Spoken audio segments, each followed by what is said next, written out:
তখনও ভোরের আলো ফুটতে শুরু করেনি। গাড়ির ভেতর ঘুটঘুটে অন্ধকার, কেমন গুমোট ভুতুড়ে ভাব, গা ছমছমে অবস্থা। ইমান খুবই সন্তর্পণে নিঃশ্বাস ফেলছে, মীরা গাঢ় ঘুমে আচ্ছন্ন। তার নিঃশ্বাসের উষ্ণতা ইমানের বুকে এসে আছড়ে পড়ছে। সে বেশ শক্ত করেই মেয়েটাকে নিজের বুকে আগলে রেখেছে। সে না হয় সৌজন্যবশত তাকে নিজের বুকে জায়গা দিয়েছে, তাই বলে কি তার বুকটাকে বালিশের সাবস্টিটিউট বানাতে হবে? হুহ। আনমনে মীরার এলোমেলো চুলগুলোকে নিজের হাতের ভাঁজে গুজে নিল। ভীষণ সিল্কি চুল তার। সেই গাড়ির ছোট্ট টিউব লাইটটা জ্বালিয়ে দিল যেন সব পরিষ্কার দেখতে পায়। আচমকা তার মনে হল কোনো দৃশ্যটা সে ক্লিয়ারলি দেখতে চাচ্ছে। মীরাকে ঘুমন্ত অবস্থায় দেখতে চায় না তো সে? কিছুক্ষণ পর পাখিদের আনাগোনা শোনা গেল। কিচিরমিচির শব্দে মুখরিত হল চারপাশ। হালকা আলো এসে চোখে লাগল। সম্ভবত মৃদু হাওয়াও বইছে। ইমান চুপচাপ বসে থাকল। এরপর সোনালি আপুর নাম্বারে কল লাগায়। আপুও সঙ্গে সঙ্গে ফোন রিসিভ করে, যেন তার ফোন কলের অপেক্ষায় ছিল। ইমান ফোন কানে নিয়ে বলে, আপু নিচে নামো ইরাকে নিয়ে। মীরু কি করছে? ইমান প্রশ্নটা শুনেই চোখ নামিয়ে একবার নিজের বুকে মাথা নত করে রাখা রমণীর দিকে তাকায়। রমণী তখন নিশ্চিত ঘুমে। সে যেন ঘুমরাজ্যের গ্রিন কার্ড প্রাপ্ত বাসিন্দা। সে ছোট করে উত্তর দেয়, আরামে ঘুমাচ্ছে। ওহ আচ্ছা, আমরা নামছি, তুই গাড়ি স্টার্ট দে। ইমান তড়িৎ গতিতে মীরাকে নিজের বুক থেকে সরিয়ে কাত করে তাকে শুইয়ে দিয়ে। তখন সে ঘুমের মধ্যেই বিরক্তি প্রকাশ করে, যা দেখে ইমান হালকা হেসে ফেলে। এরপর নিজে ড্রাইভিং সিটে গিয়ে বসে। মুহূর্তের মধ্যে মনে হল বুকটা শূন্য হয়ে গেল। আরও কিছুক্ষণ সেভাবে থাকলে মন্দ হতো না। আপু মিনিট 10-এর মধ্যে ইরাকে নিয়ে নেমে আসল। এরপর গাড়ি চলতে শুরু করে বাসার উদ্দেশ্যে। সবার মুখে চোখে একটা চিন্তার ছাপ। যদি ধরা পড়ে যায়? যদিও তাদের ফুলপ্রুফ প্ল্যান আছে, তাও অচেতন মীরাকে নিয়ে যত ঝামেলা। গাড়ি বাসার সামনে আসতেই সোনালি আপু প্রশ্ন করে, মীরু তো গভীর ঘুমে, ওকে বাসায় নিয়ে যাব কিভাবে? ইরা অবশ্য কিছুই বুঝে পাচ্ছে না। হুট করে সোনালি আপু তার ঘুম ভাঙিয়ে দিয়ে বলল, এখন এই ভোরবেলা নাকি তারা বাসায় যাবে? অথচ আপুর ননদ রাতে ঘুমাতে যাওয়ার আগে বলেছিল তাদের জন্য নাকি সে সকালে ব্রেকফাস্টে কুকিজ বানাবে। এখন আবার মীরা আপু গাড়িতেই ঘুমাচ্ছে। ঘটনাগুলো তার কাছে সন্দেহজনক লাগছে। আপুকে জিজ্ঞেস করার সাহস হচ্ছে না। সে গাড়ি থেকে নেমে গেল। ইরা আরও অবাক হল যখন ভাইয়া নিজ থেকে মীরা আপুকে কোলে তুলে নিল। মানে আপুকে ডাক দিলই তো পারত না? আর আপুই বা এত কেন ঘুমাচ্ছে যে একজন তাকে শূন্যে তুলে নিলেও ঘুম থেকে জেগে উঠবে না?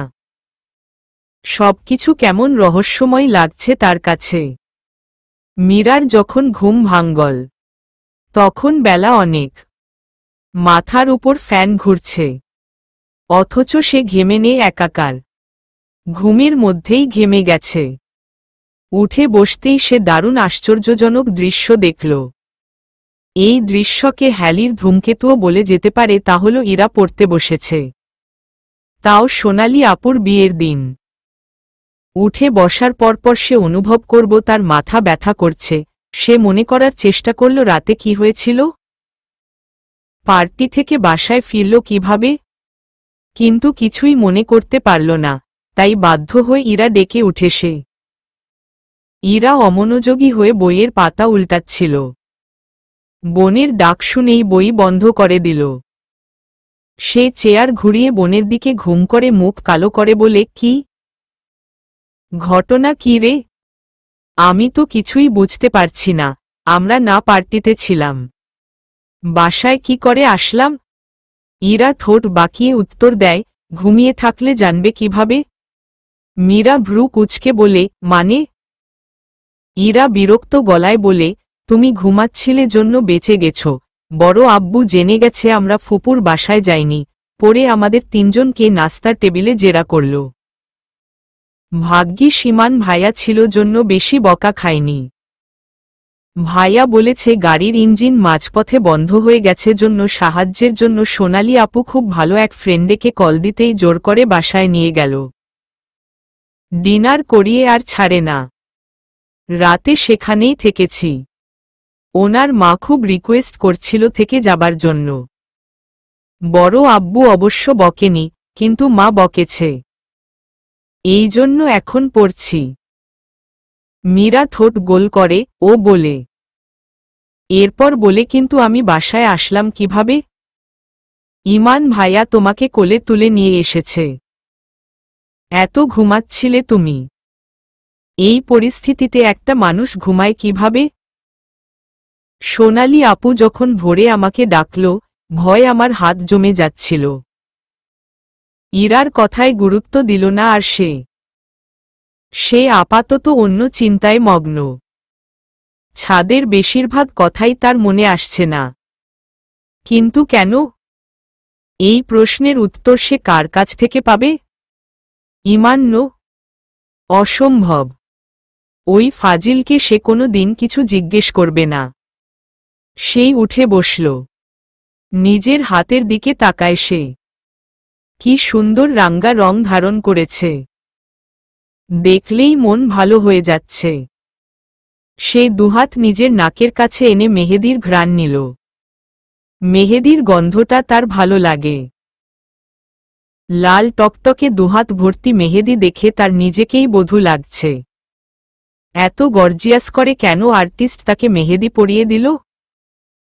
ইরার মেহেদি সে দেখেছে, খুবই সিম্পল ডিজাইনে হাতের উল্টোপিঠে শুধু দেওয়া। অথচ তার হাতে একদম ব্রাইডাল ডিজাইনে মেহেদি দেওয়া। বিষয়টা অদ্ভুত। আজ সকাল থেকে ব্যস্ততা যেন বহুগুণ বেড়ে গেল। বিয়ের অনুষ্ঠান বিকেলে। আপু ইতিমধ্যে পার্লারে যাবে। তার সঙ্গে মীরাও যাবে। এই জন্য সে নিজের লেহেঙ্গা ব্যাগে গুছিয়ে নিয়ে আপুর অপেক্ষা করতে লাগল। সে জীবনের প্রথম পার্লারে গিয়ে সাজবে। এক্সাইটমেন্টে যেন সময় থমকে গেছে। ওমন সময় তার রুমের দরজায় নক হওয়ার শব্দ ভেসে এলো। সে বলে উঠে, কে? এক কাপ চা বানায় দাও তো। আদেশকারীর কণ্ঠ শুনেই তার মেজাজ চটে গেল। সবসময়ই কি ব্যাটা তাকে দিয়েই কাজ করিয়ে নিবে? মানে কাজের সময় মীরা আর অন্য সময় ঘুরেও তাকাবে না। মীরা দরজা খুলে দিয়ে বলে, পারব না। তাহলে আমিও তোমাদের ড্রাইভারই করতে পারব না। ড্রাইভার আঙ্কেল কই? বড় মামার সঙ্গে বাজারে গেছে। মীরার মুখে কালো মেঘের আনাগোনা। সে দ্রুত যেতে ধরলে ইমান বলে উঠে, আজকে লবণ দিল খবর আছে কিন্তু। মীরা ভেঙচি কেটে রান্নাঘরে অগ্রসর হয়। মিনিট 15 পর সে যখন চা নিয়ে ইমানের রুমের প্রবেশ করে, তখন জনাব চুলে জেল লাগাচ্ছিল। মীরা দেখবে না করেও 3 বার তাকে পরখ করে নিল। এরপর চা টেবিলে রেখে চলে যেতে ধরলে সে বলে উঠে, দাঁড়াও। মীরা থেমে গিয়ে বলে উঠে, কি? চায়ে একটা স্লিপ দাও। মানে? গতবার লবণ দিয়েছিলে, এবার যদি বিষ দাও? কাজেই এবার তুমি আগে খাবে, এরপর 5 মিনিট পর আমি খাব। চায়ে বিষ থাকলে এই 5 মিনিটে নিজের জালে নিজে ফাঁসবা। মীরা দাঁতে দাঁত চেপে চায়ে স্লিপ দিল এবং সত্যি সে 5 মিনিট দাঁড়িয়ে থাকল। ইমান চুল স্পাইক করে তার সামনে এসে দাঁড়ালো এবং চায়ের কাপ হাতে তুলে নিয়ে যেদিকটা দিয়ে মীরা চুমুক দিয়েছে সেই জায়গায় একটা স্লিপ দিয়ে বলে, একটু বেশি মিষ্টি।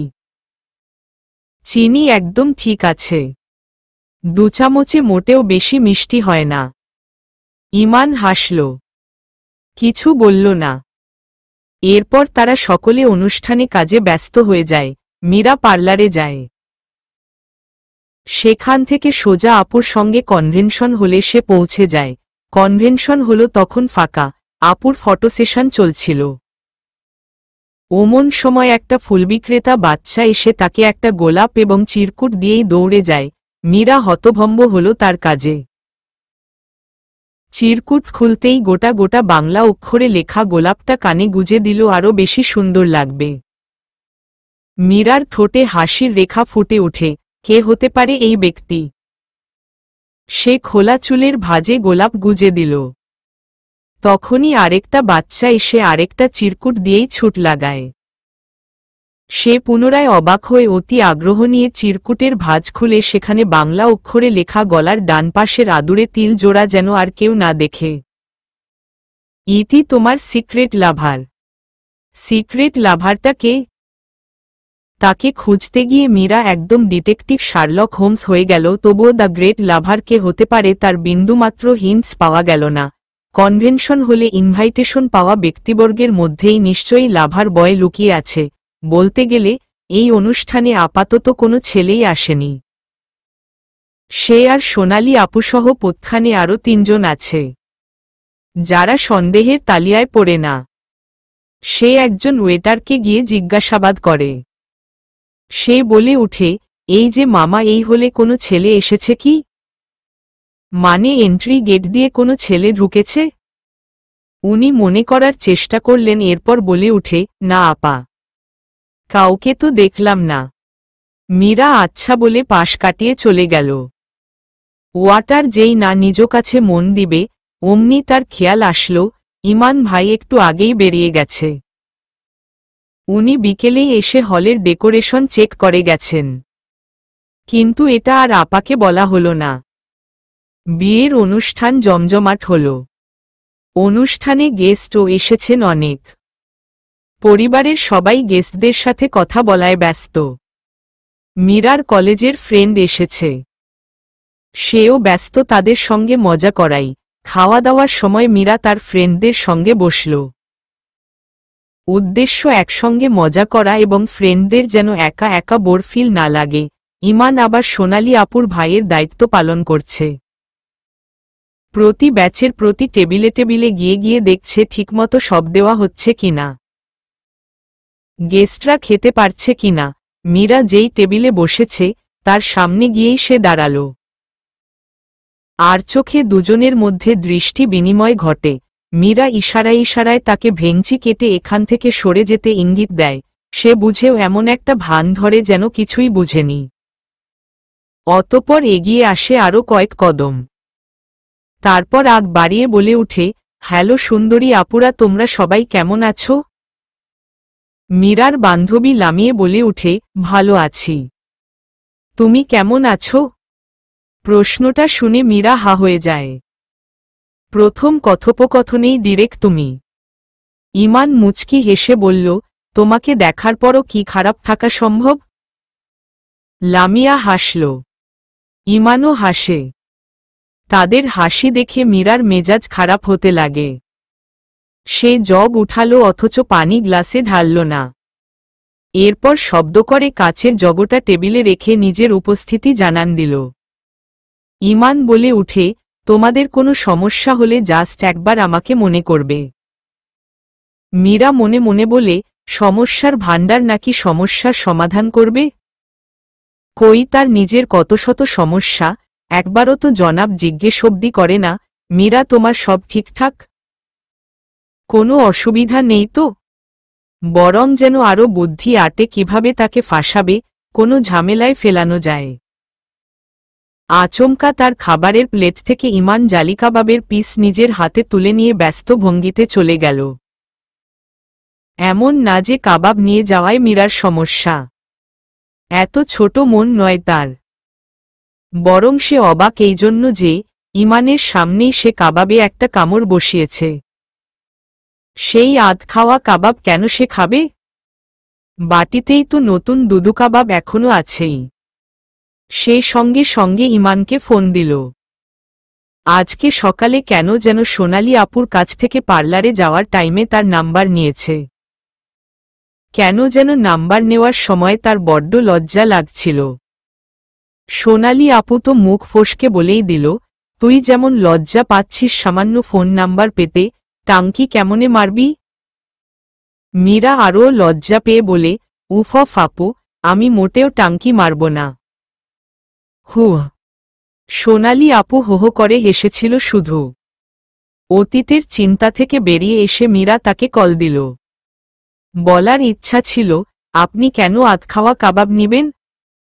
আপনার খেতে ইচ্ছা হলে ফ্রেশটা নিন। কাবাব শেষ হয়ে গেলে দরকার পড়লে আমি ভেজে খাওয়াব আপনাকে। এই মধুর কথাগুলো ফোনের ওপাশে আর পার হল না। বরং মীরা কর্কশ গলায় বলে, আপনি পারমিশন না নিয়ে আমার প্লেট থেকে কেন কাবাব তুলে নিলেন? ওপাশ থেকে উত্তর এলো, নিজের প্লেট থেকে খাবার তুলে নিতেও পারমিশন লাগে?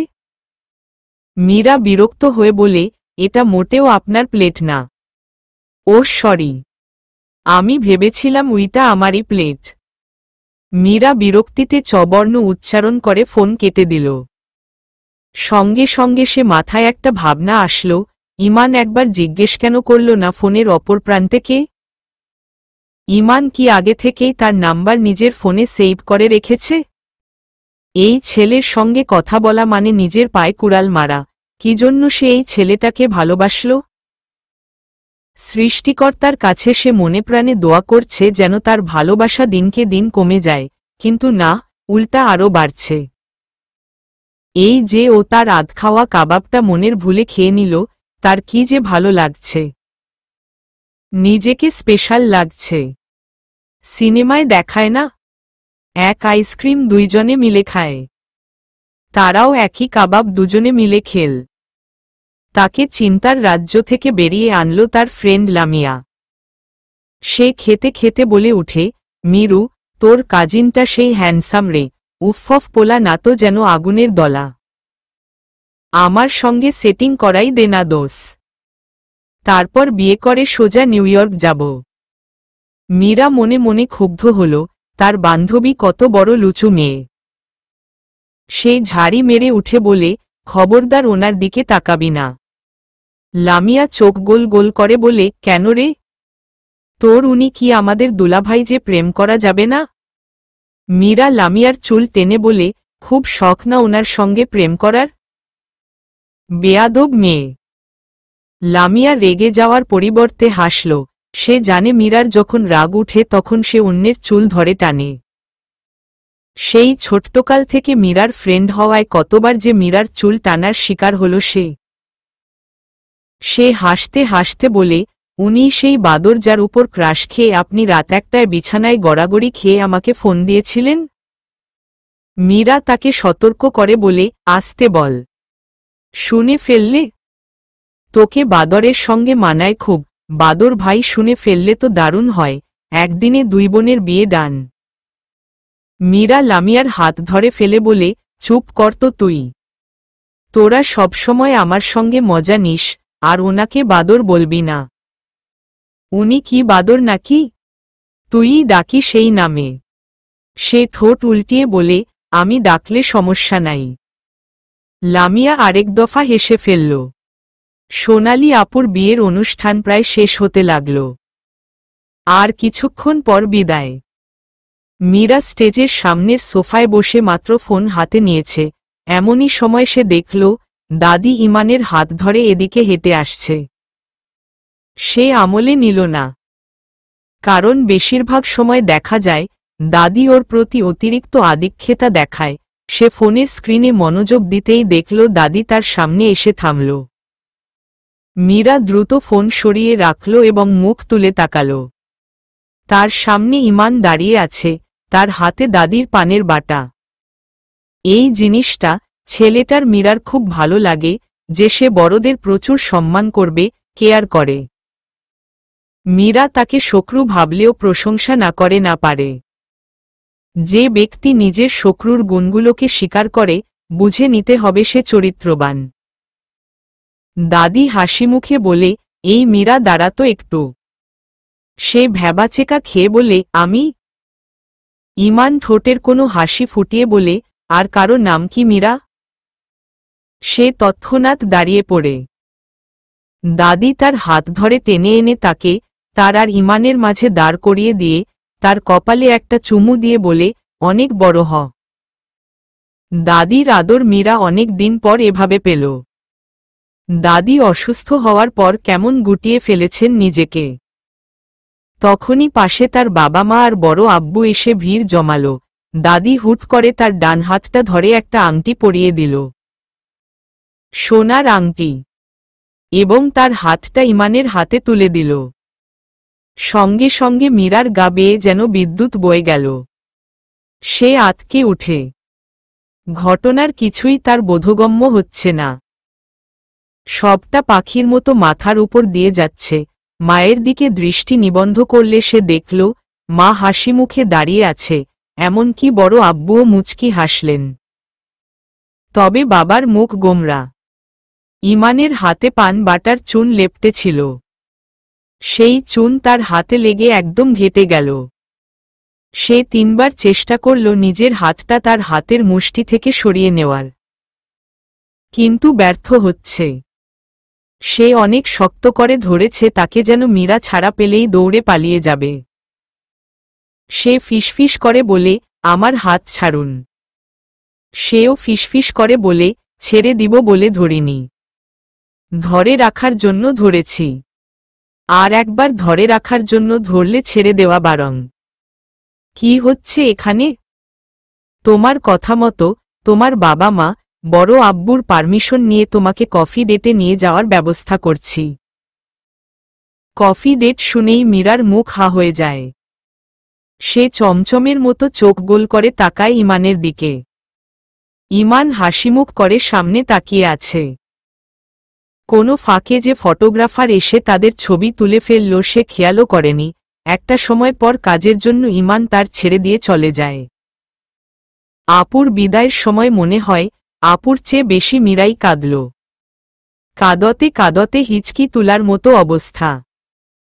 আরও কিছুক্ষণ সেভাবে কাঁদলে জ্ঞান হারাবে এই ভয় ইমান তাকে পানি খাওয়াচ্ছে, টিস্যু সাপ্লাই দিচ্ছে, সান্ত্বনাস্বরূপ এটাও বলল যে আগামীকাল সকালেই আপুর বাসায় তাকে নিয়ে যাবে। তবুও মীরা থামে না। এদিকে গাড়ি ছেড়ে দেওয়ার সময় হচ্ছে। সোনালি আপু ইমানকে উদ্দেশ্য করে বলে, এই মেয়ে নিজের বিদায় কি কাণ্ড ঘটাবে কে জানে। তোর উপর দিয়ে অনেক ধকল যাবে রে। মীরা কাঁদতে কাঁদতে হালকা থামল। আপুর কথায় হালকা যা আভাস পাচ্ছে তা সে কল্পনাও ভাবতে চায় না। ইমান মিটমিট করে হেসে বলে, কান্না থামাও তো তুমি। মীরা তখন আরও বেশি কাঁদা শুরু করে। সেটা লক্ষ্য করে প্রান্ত ভাইয়া আর তার বোন বলে উঠে, মীরাও সোনালির সঙ্গে আসুক। বোনের সঙ্গে তার শ্বশুরবাড়ি গেলে অ্যাটলিস্ট তার কান্না থামবে। মীরাও যেতে রাজি হয়ে যায় এবং আপুর সঙ্গে সে গাড়িতে উঠে পড়ে। সোনালি আপুর শ্বশুরবাড়ি গেন্ডারিয়া। এখান থেকে খুব দূরে না, তবুও ইমানের কেন যেন মনে কু ডাকতে লাগল। মনের ভেতর খচখচ করতে লাগল কিছু একটা। বিদায় পর্ব শেষ করে আপু গাড়িতে উঠে বসে। গাড়ি চলতে শুরু করলে ইমানের অস্বস্তি ক্রমেই বৃদ্ধি পায়। নগরী তখন ঘুমিয়ে আছে। সারাদিনের তপ্ত গুমোট ভাবটা ক্রমশ কমে গিয়ে আধার রজনীতে হিম শীতল বাতাসের আবির্ভাবে পরিবেশ ক্ষণে ক্ষণে ঠান্ডা হতে আরম্ভ করেছে। মেঘে ঢাকা পড়ে গেছে চাঁদখানা। তির্যকভাবে সামান্য হলেও নিজের উপস্থিতি জানান দিচ্ছে চাঁদ মামা। জানালার কিনার ঘেঁষে লোহা দিয়ে বানানো শিকে হাত রাখল ইমান। শিকের গোড়ায় জং ধরে গেছে। পুরনো জানালায় মরিচা ধরে ক্ষত প্রায়। দূরে কোথায় কুকুরের দল ক্ষুধায় কান্না করছে। মৃদু শব্দে সেই কান্নার আওয়াজ ভুতুড়ে লাগছে। পাশের গাছটার পাতা মর্মর আওয়াজ তুলে মৃদু কম্পিত হচ্ছে। জানালা দিয়ে নাম না জানা ফুলের সুমিষ্ট ঘ্রাণও ভেসে আসছে। সে ঠাওর করতে পারছে না কোনো ফুলের গন্ধ এত মিষ্টি। কালকেই খোঁজ নিয়ে দেখতে হবে আশেপাশে কোনো ফুলের গাছ আছে কিনা। সে জানালার ফাঁক দিয়ে দৃষ্টি নিয়ে গেল একদম অসীমে, যেখানটায় আজ তারার হাট বসেছে। মিটমিট কিরণ দিয়ে তারারা হাসছে, খেলছে। দূরের নক্ষত্র থেকেও খানি কালো বিকিরণ হচ্ছে। সে একটা দম ফেলল। ঘুম আসছে না তার। ঘড়ির কাঁটা জানান দিচ্ছে 3:10। বাংলাদেশ আসার 7 দিন অবধি তার সমস্যা ছিল জেটলকের কারণে, ঘুম হতো না রাতে আর সারাদিন চোখে ঘুম খেলা করত। বহু কষ্টে জেগে থাকলেও দেখা যেত সে বিকেলের মধ্যে ঘুমে মগ্ন। আপাতত এই অভ্যাস পরিবর্তন হয়েছে, কিন্তু তবুও আজ বিশেষ এক কারণে ঘুম আসছে না তার। কারণটা হলো আজ সে যেই রুমটায় অবস্থান করছে সেই রুমটা তার মায়ের। কোনো এককালে মা এ রুমে থাকতেন। তারপর সোনালী আপুর দখলে চলে যায় রুমটা। আজ আপুও চলে গেলে দ্বিতীয়বারের জন্য। রুমটা শূন্য হয়ে গেল। আপুর রুমেই আজ ইমান নিজের শোয়ার ব্যবস্থা করেছে, খাট পালং নাকি আগেরগুলোই আছে। এ কথা নানি তাকে জানিয়েছে। তবে পড়ার টেবিল আর আলমারি নতুন কেনা হয়েছে। মা যে বিছানায় একসময় ঘুমাতেন সেই বিছানায় আজ সে ঘুমাবে। ভাবতেই হৃদয়ে এক শীতল মন খারাপ হুহু করে প্রবেশ করছে, অথচ তার ভালো লাগার কথা ছিল। বিকট শব্দে মোবাইল ফোনটা বেজে উঠলে সে চকিত দৃষ্টিতে ফোনের স্ক্রিনের দিকে তাকায়। জুই ইজ কলিং লেখা দেখামাত্র মনের মধ্যে কেমন উত্থাল পাতাল শুরু হল।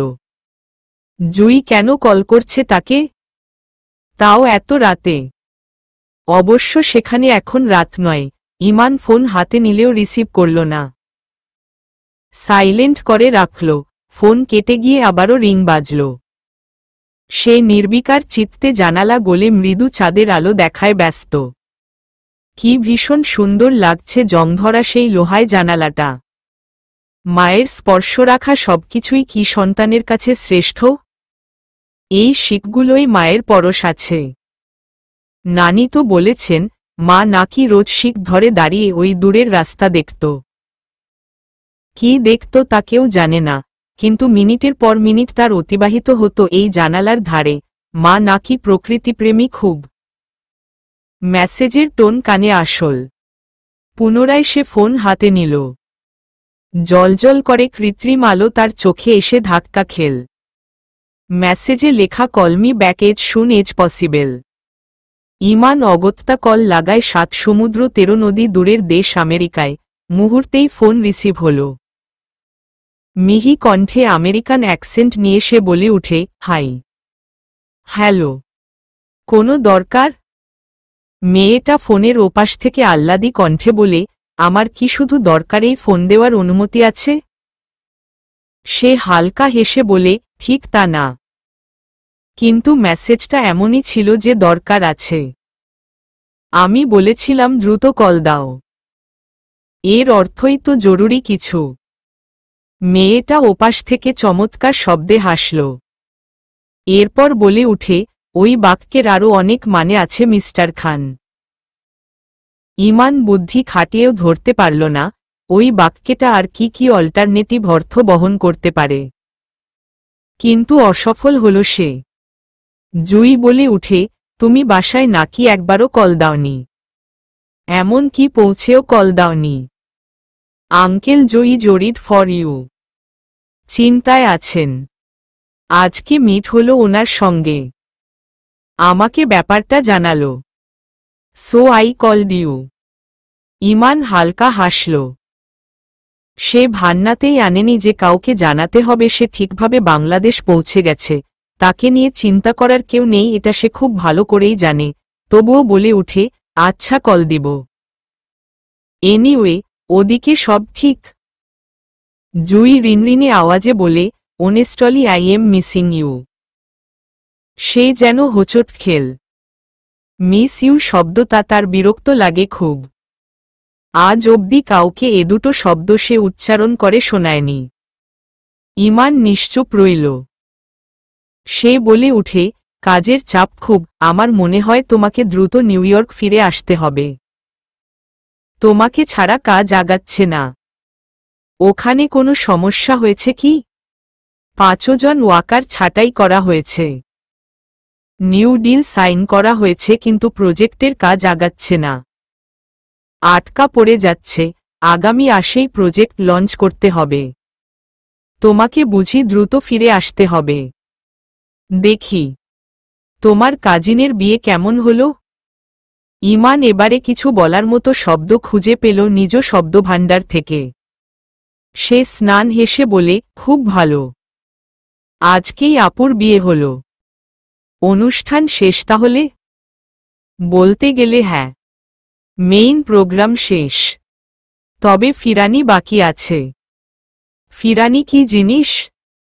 ইমান বলেই গিয়েছিল যে জুই বাংলাদেশি না। তার জানার কথা না ফিরানির অর্থ। সে বলে উঠে, ফিরানি বাঙালি ঐতিহ্যর একটা ঘরোয়া অনুষ্ঠান। কন্যাকে শ্বশুরবাড়ি পাঠানো হয়। এরপর প্রথম যেদিন বিয়ের পর মেয়ে নিজের বাবার বাড়ি আসে স্বামীসহ, সেই দিনটায় ফিরানির অনুষ্ঠান করা হয়। বেশিরভাগ ক্ষেত্রেই বাবা ভাই গিয়ে মেয়েকে নিয়ে আসে বাড়ি। মেয়েকে বাড়িতে ফিরিয়ে নিয়ে আসা হয় জন্য ফিরানি। তোমাদের দেশের মেয়েরা কি বিয়ের পর আর নিজের বাবার বাসায় আসতে পারে না? পারে তো। তাহলে ফিরানি কেন হবে? তার বাড়ি সে যখন ইচ্ছা আসবে। এখানে উৎসবের কোনো প্রয়োজন দেখছি না। সে তো আর মেহমান না। অনুষ্ঠান তো অনুষ্ঠানই। এত লজিক দেখে বাংলাদেশে কাজ হয় না। এখানে মুসলমানিতেও দাওয়াত করে খাওয়ানো হয়। বাংলাদেশ তোমার অনেক প্রিয় আর পছন্দের, তাই না? হ্যাঁ, জুই সুরেলা কণ্ঠে বলে। আর আমি? ইমান কিছুটা ভরকে গেল আচমকা আউট অফ টপিক কথা শুনে। সে কি বলবে ভেবে পেল না, তাই প্রসঙ্গ পাল্টে বলে, আমি অনেক ক্লান্ত। আজ রাখছি। ঘুম পাচ্ছে প্রচুর। Good night. তোমার ফিরে আসার অপেক্ষায় আছি। ইমান সত্যি সত্যি এবারে বিছানায় শুয়ে পড়ে ফোন কল কেটে দিয়ে। জুইয়ের সঙ্গে কথা বলার পর তার প্রচুর ক্লান্ত লাগছে। অবসাদ এসে ভর করছে শরীরে এবং মনের কোথাও যেন একটা অনুতপ্ত এবং একই সঙ্গে অপরাধবোধ কাজ করছে। জুইয়ের সঙ্গে কি সে অন্যায় করতে চলেছে? বাস্তবতা এত বিষাক্ত কেন?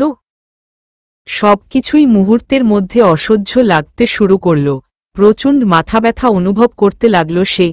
খুব করে বলতে ইচ্ছা করছিল, আমার ফিরে আসবাব অপেক্ষা করো না, কিন্তু শব্দগুলো না বলা রয়ে গেল। সাহস সঞ্চার করে সে বলতে পারল না। মীরা খুব সকালে ঘুম থেকে উঠে।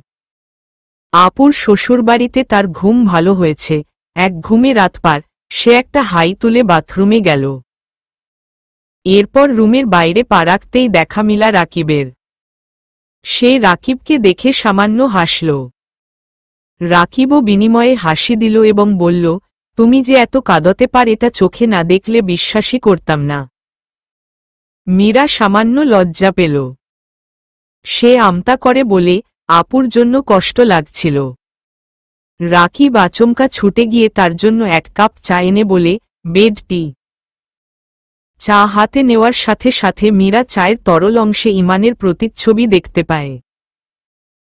তার চোখ বড় বড় হয়ে যায়।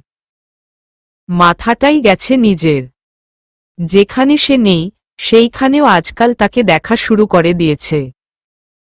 রাকিব বলে উঠে, আজকের দিনের মতো প্রতিদিন বেডটি সার্ভ করতে দিল, নিজেকে ভাগ্যবান ভাবব। মীরা অদ্ভুত নয়নে তাকাল। আশেপাশে কোথায় ইমান নেই, কিন্তু তার প্রতিচ্ছবি সে ভুলবশত দেখে ফেলেছে। কালকেও নিদ্রাভাব আসার সময় একবার স্বপ্নে সে ইমানকে দেখেছে। কিন্তু জাগ্রত অবস্থায় কেন ভুল দেখল সে? নাকি রাকিবের কথাগুলো তাকে ইমানকে স্মরণ করিয়ে দিয়েছে? সে তার সদ্য বলা কথাটা হজম করতে পারেনি বিধায় চোখমুখ শক্ত হয়ে আসে। রাকিবের কথার সঠিক ভাবার্থ সে না বুঝলেও আংশিক বুঝে ফেলেছে। তার দৃষ্টি যখন ক্রমশ নরম থেকে শক্ত হয়ে উঠে, রাকিব পরিবেশ সামাল দেওয়ার জন্য হালকা হেসে বলে, জোক সে পার্ট, আসলে আমার পড়াশোনার যা অবস্থা, তাতে চাকরি বাকরি কিছু তো পাবো না, এই জন্য তোমার বাসায় চাকফি বানানোর জব অগ্রিম নিতে চাইছি। মীরা এবারে কিছুটা স্বাভাবিক হল। সে মৃদু গলায় বলে, ও তাই বলো। আমি অন্য কিছু ভাবছিলাম। রাকিব তাকে বাজিয়ে দেখার জন্য বলে, কি ভাবছিলে? বিশেষ কিছু নয়। তবে আমার ভাবনা সত্য হলে তোমার সাথে আজই শেষ দেখা হতো। রাকিব স্নান হেসে বলে, শেষ দেখার কথা আগেভাগে বলে ফেলা উচিত না। পৃথিবীটা গোল। হয়তো ঘুরতে ঘুরতে কোনো একসময় ভিন্ন এক পরিস্থিতিতে স্থানে হঠাৎ মোলাকাত হলেও হতে পারে। মীরা তার চোখের দিকে তাকাল। রাকিবের চোখে অন্য কিছু দেখতে পাচ্ছে সে, কিন্তু ধরতে পারছে না। হয়তো চোখের ভাষা জানা নেই জন্য রাকিবের চোখের চাউনির ভাষা সে পড়তে পারছে না। তবে তার কথাগুলো ভালো লেগেছে। আচ্ছা, ইমান যখন তার থেকে বহুদূর চলে যাবে তখন কি তাদের আর দেখা হবে না? পৃথিবী বৃত্তাকার জন্য যদি কোনো একসময় তাদের আবার সাক্ষাৎ হয়? সে চা টেবিলে রেখে বলে, আমি তেমন একটা চা খাই না, কিন্তু লাস্ট কিছু দিনে চা বানাতে বানাতে টি এক্সপার্ট হয়ে গেছি। তোমার ফ্যামিলির সবাই কি টি লাভার? না, একদম না। বড় আব্বু তো দুধ চা খান না, মা খায় শুধু, তাও একবেলা। তাহলে কার জন্য তুমি চা বানাতে বানাতে এক্সপার্ট হয়ে গেলে? মীরা মুখ ফসকে বলে দেয়, ভাইরাস তো দিনে 4-5 বার চাকফি খায়। রাকিব শব্দ করে হেসে বলে, আজকাল ভাইরাস ব্যাকটেরিয়াও চা পান করে। বাহ, আমাদের সময় তো ওদের অণুবীক্ষণ যন্ত্র দিয়ে দেখতেই বেগ পেতে হতো। মীরা সামান্য লজ্জা পেল। ভাইরাস সে ইমানকে মনে মনে ডাকে। কিছু মনের কথা কাউকে বলতে ইচ্ছে হয় না। এই কথাটাও তেমনি তার একটা মনসিক্রেট কথা। অথচ রাকিব শুনে ফেলল। সে অবশ্য চুপ রইল। রাকিব প্রসঙ্গ পাল্টে বলে, ভাইরাসরা যখন তোমার হাতের চা খাওয়ার সৌভাগ্য পাচ্ছে, আমি নাদান হোমোসাপিয়েন্স কি তোমার হাতের চা খাওয়ার সৌভাগ্য রাখতে পারি না? সামান্য একটা চায়ের আবদার করল রাকিব, তবুও এতে যেন মীরার অস্বস্তি ও রাগ হতে লাগে। অথচ ইমান, সে তো এত সুন্দর করে অনুরোধ করেই না, বরং এসেই ক্যাচক্যাচ করতে থাকে, চা দেও, চা দেও করে। কান ঝালাপালা করে দেয়। তখন অবশ্য মীরা বিরক্ত হয়, প্রচুর মেজাজ খারাপ হয়, কিন্তু রাগ হয় না। বরং মনে হয় তাকে চা বানিয়ে দেওয়ার দায়িত্ব একান্ত মীরার। আর মীরাও চা বানাবে কেবল তার জন্য। রাকিব তার ভাবনার ঘোর ভাঙ্গিয়ে দিয়ে বলে, আজকে সকালে আমরা প্ল্যান করেছি নদীর তীরে যাব। তুমিও জয়েন করে। ওখান থেকে ঘুরে তারপর বাসায় যেও। বাসা থেকে নিতে চলে আসবে। না, না, কালকে চাচি বলছিল ভাবির পরিবার বিকেলের পর আসবে, এখানে ডিনার করবে। আর আমরা লাঞ্চ করেই ব্যাক করব। কে কে যাবে? আমরা কাজিনরা আর আমার একজন ফ্রেন্ড, তবে ভাইয়া ভাবি যাবে না। তাহলে আমিও না যাই। রাকিব এবারে কিছুটা থেমে বলে উঠে, ভাইয়া যাবে না কারণ তার নতুন বিয়ে হয়েছে। আর ভাবি যাবে না কারণ সে নতুন বউ। তুমি তো আর নতুন বউ না। এটা তো আর তোমার শ্বশুরবাড়ি না যে তুমি গেলে লোকে বাঁকা নজরে দেখবে। তুমি আসতেই পারো আমাদের সাথে, দেখবে ভালো লাগবে। মীরা খানিকক্ষণ চিন্তা করে ওকে বলল, অনেকদিন ধরেই একটু নিরিবিলি কোথাও যাওয়া হয় না। এইচএসসির আগে সারাদিন বই নিয়ে বসে থাকত সে। পরীক্ষা শেষ হতেই আপুর বিয়ে নিয়ে মাতামাতি। কাজেই শান্ত প্রকৃতির ধারে অনেকদিন যাওয়া হচ্ছে না। আজ ওদের সাথে বুড়িগঙ্গা নদীর তীরে গিয়ে ঘুরে আসলে মন্দ হয় না। নিউ ইয়র্কে তখন কেবল সন্ধ্যা নামল। সূর্য হেলেদুলে বিদায় জানাচ্ছে এনওয়াইসিকে। জুই বিশাল বড় থাই দিয়ে ঘেরা জানালার দিকে তাকাল। তার অফিসের কেবিন থেকে চমৎকার দেখা যায় সানসেট। ভালোই লাগে দেখতে। সানসেট দেখতে দেখতে সে কফিতে চুমুক দিল। এরপর আপনমনে বিড়বিড়িয়ে বলে, সূর্য মামা, আপনি নিশ্চয়ই এখন মিস্টার খানের দেশের দিকে যাচ্ছেন। তাহলে আমার তরফ থেকে একটা বার্তা সঙ্গে নিয়ে যান। কি বার্তাবাহক হবেন তো? তারপর এক পলক সূর্যের দিকে তাকাল। সূর্যের তেজ ক্রমশ কমে যাচ্ছে। জুই তাকাতেই কাচ ভেদ করে একটা আলোককণা ঝিলিক মেরে ওঠে। বিষয়টা সম্পূর্ণ কাকতালীয়, তবুও জুই যেন এই ঘটনায় একদম 23 বছরের তরুণী থেকে কিশোরী বনে গেল। সে হাততালি দিয়ে এক গাল হেসে বলে, সূর্যমামা মিস্টার খানকে বলে দিয়েন, তাকে আমি খুব করে ভালোবাসি, সে যেন সবসময়ই আমার থাকে, আর জলদি আমার কাছে ফিরে আসতে বলবেন। সূর্য ঢলে পড়ার কিছুক্ষণের মধ্যেই একটু একটু করে তার ঠান্ডা লাগতে শুরু করে। আজকে অবশ্য সানি ডে ছিল। তবুও সূর্যের তেজ কমে যাওয়ার পর থেকে পরিবেশ কিছুটা শীতল হতে শুরু করেছে। সে ল্যাপটপ বন্ধ করে নিজের ব্যাগ গুছিয়ে নিল। আজকের জন্য কাজ শেষ। আপাতত তার ছুটি। সে কেবিন থেকে বের হল। অফিস এতই নীরব যে তার হাইহিলের টুকটুক আওয়াজ ছাড়া আর কোনো শব্দই কানে আসছে না। সে সোজা মিস্টার পিটারের রুমে ঢুকে গেল। মিস্টার পিটার তার বাবা হয়, তবে নিজের বাবা না। সে অ্যাডাপ্টেড ডটার হয় তার। পিটার মশাই তখন কাজে মগ্ন ছিলেন। জুইকে রুমে প্রবেশ করতে দেখেই সে হেসে দিয়ে বলে, হাই মাই প্রিন্সেস। জুইও বিনিময়ে হেসে বলে, হাই হ্যান্ডসাম। পিটার চশমা খুলে হাসতে হাসতে বলে, আমি বুড়ো আর হ্যান্ডসাম কই? হ্যান্ডসাম তো তোমার বয়ফ্রেন্ড। জুইয়ের মুখ মুহূর্তে কালো হয়ে গেল। মলিন হল তার হাসি। সে মিয়ে যাওয়া গলায় বলে, ও আমাকে কোনো দিন প্রপোজই করল না, অফিসিয়ালি আমরা রিলেশনে নেই। পিটার অবাক হয়ে বলে, লাস্ট সামার তোমরা ডেটিং করনি? জুই কিছুটা লজ্জা পাওয়া গলায় বলে, ওটা ডেট ছিল না, পাপা। আমরা একসাথে বিজনেস মিটিং এ গিয়েছিলাম। এন্ড লাকিলি ওয়েদার খারাপ হল। দেন 3 দিন টেক্সাসে থেকেছি একসঙ্গে। আইসি। বাট ওই 3টা দিন আমার জন্য শ্রেষ্ঠ ছিল। পিটার হাসল। এরপর বলল, ও নাই জন্য সব কাজের প্রেশার আমার উপর দিয়ে যাচ্ছে। এই বুড়ো বয়সে কিভাবে এত ধকল নেই বলো তো? জুই তড়িঘড়ি করে বলে, ওকে চলে আসতে বলো। বললেই কি আর আসবে? কতদিন পর ছুটি নিয়েছে। জুই বলে উঠে, ওর জন্য কাজই সব, ইনফ্যাক্ট আমার চেয়েও কাজকে ও বেশি গুরুত্ব দিয়ে আসছে। সো কাজের কথা শুনলে ঠিক সব ফেলে চলে আসবে। তুমি একটা মেইল দাও ওকে। আমার সিউর ও তোমার কথা ফেলবে না। পিটার ভাবতে থাকল, আসলেই এবারে একটা মেইল দেওয়া উচিত ওকে। সে আর লোড নিতে পারছে না। পিটার সাহেব সঙ্গে সঙ্গে ল্যাপটপের স্ক্রিনে মেইল অপশন বের করে একটা ফরমাল মেইল দেখা শুরু করে দিলেন।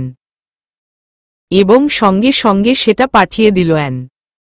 মুহূর্তের মধ্যে মেইল ডেলিভার হল সুদূর বাংলাদেশে। পিটার বহুকষ্টে ইমানের দেশের নাম উচ্চারণ করল। তাও ভুলভাবে সে প্রোনাউন্স করে বাংলাদেশ। সে এই দেশটাকে চেনেই ইমানের দেশ হিসেবে। অবশ্য 11 সালে ক্রিকেট ওয়ার্ল্ড কাপের সময় প্রথম এই দেশের নাম শুনে সে। তবুও সে বাংলাদেশ বলে না, সবসময়ই বলে ইমানের মায়ের দেশ। বেলা 11টা। মীরা ফোন হাতে দাঁড়িয়ে আছে। তার ফোন হ্যাং মেরে অফ অন করছে। চালু হচ্ছে না। মোবাইল তার নষ্ট হওয়ার পথে ছিল। কিন্তু তবুও গুতাগুতি করে সে সর্বক্ষণ ফোনেই মাতোয়ারা থাকত। আজ যখন একদমই কাজ করছে না তখন তার মন খারাপ হল। নিউ ফোন কিনতে হবে।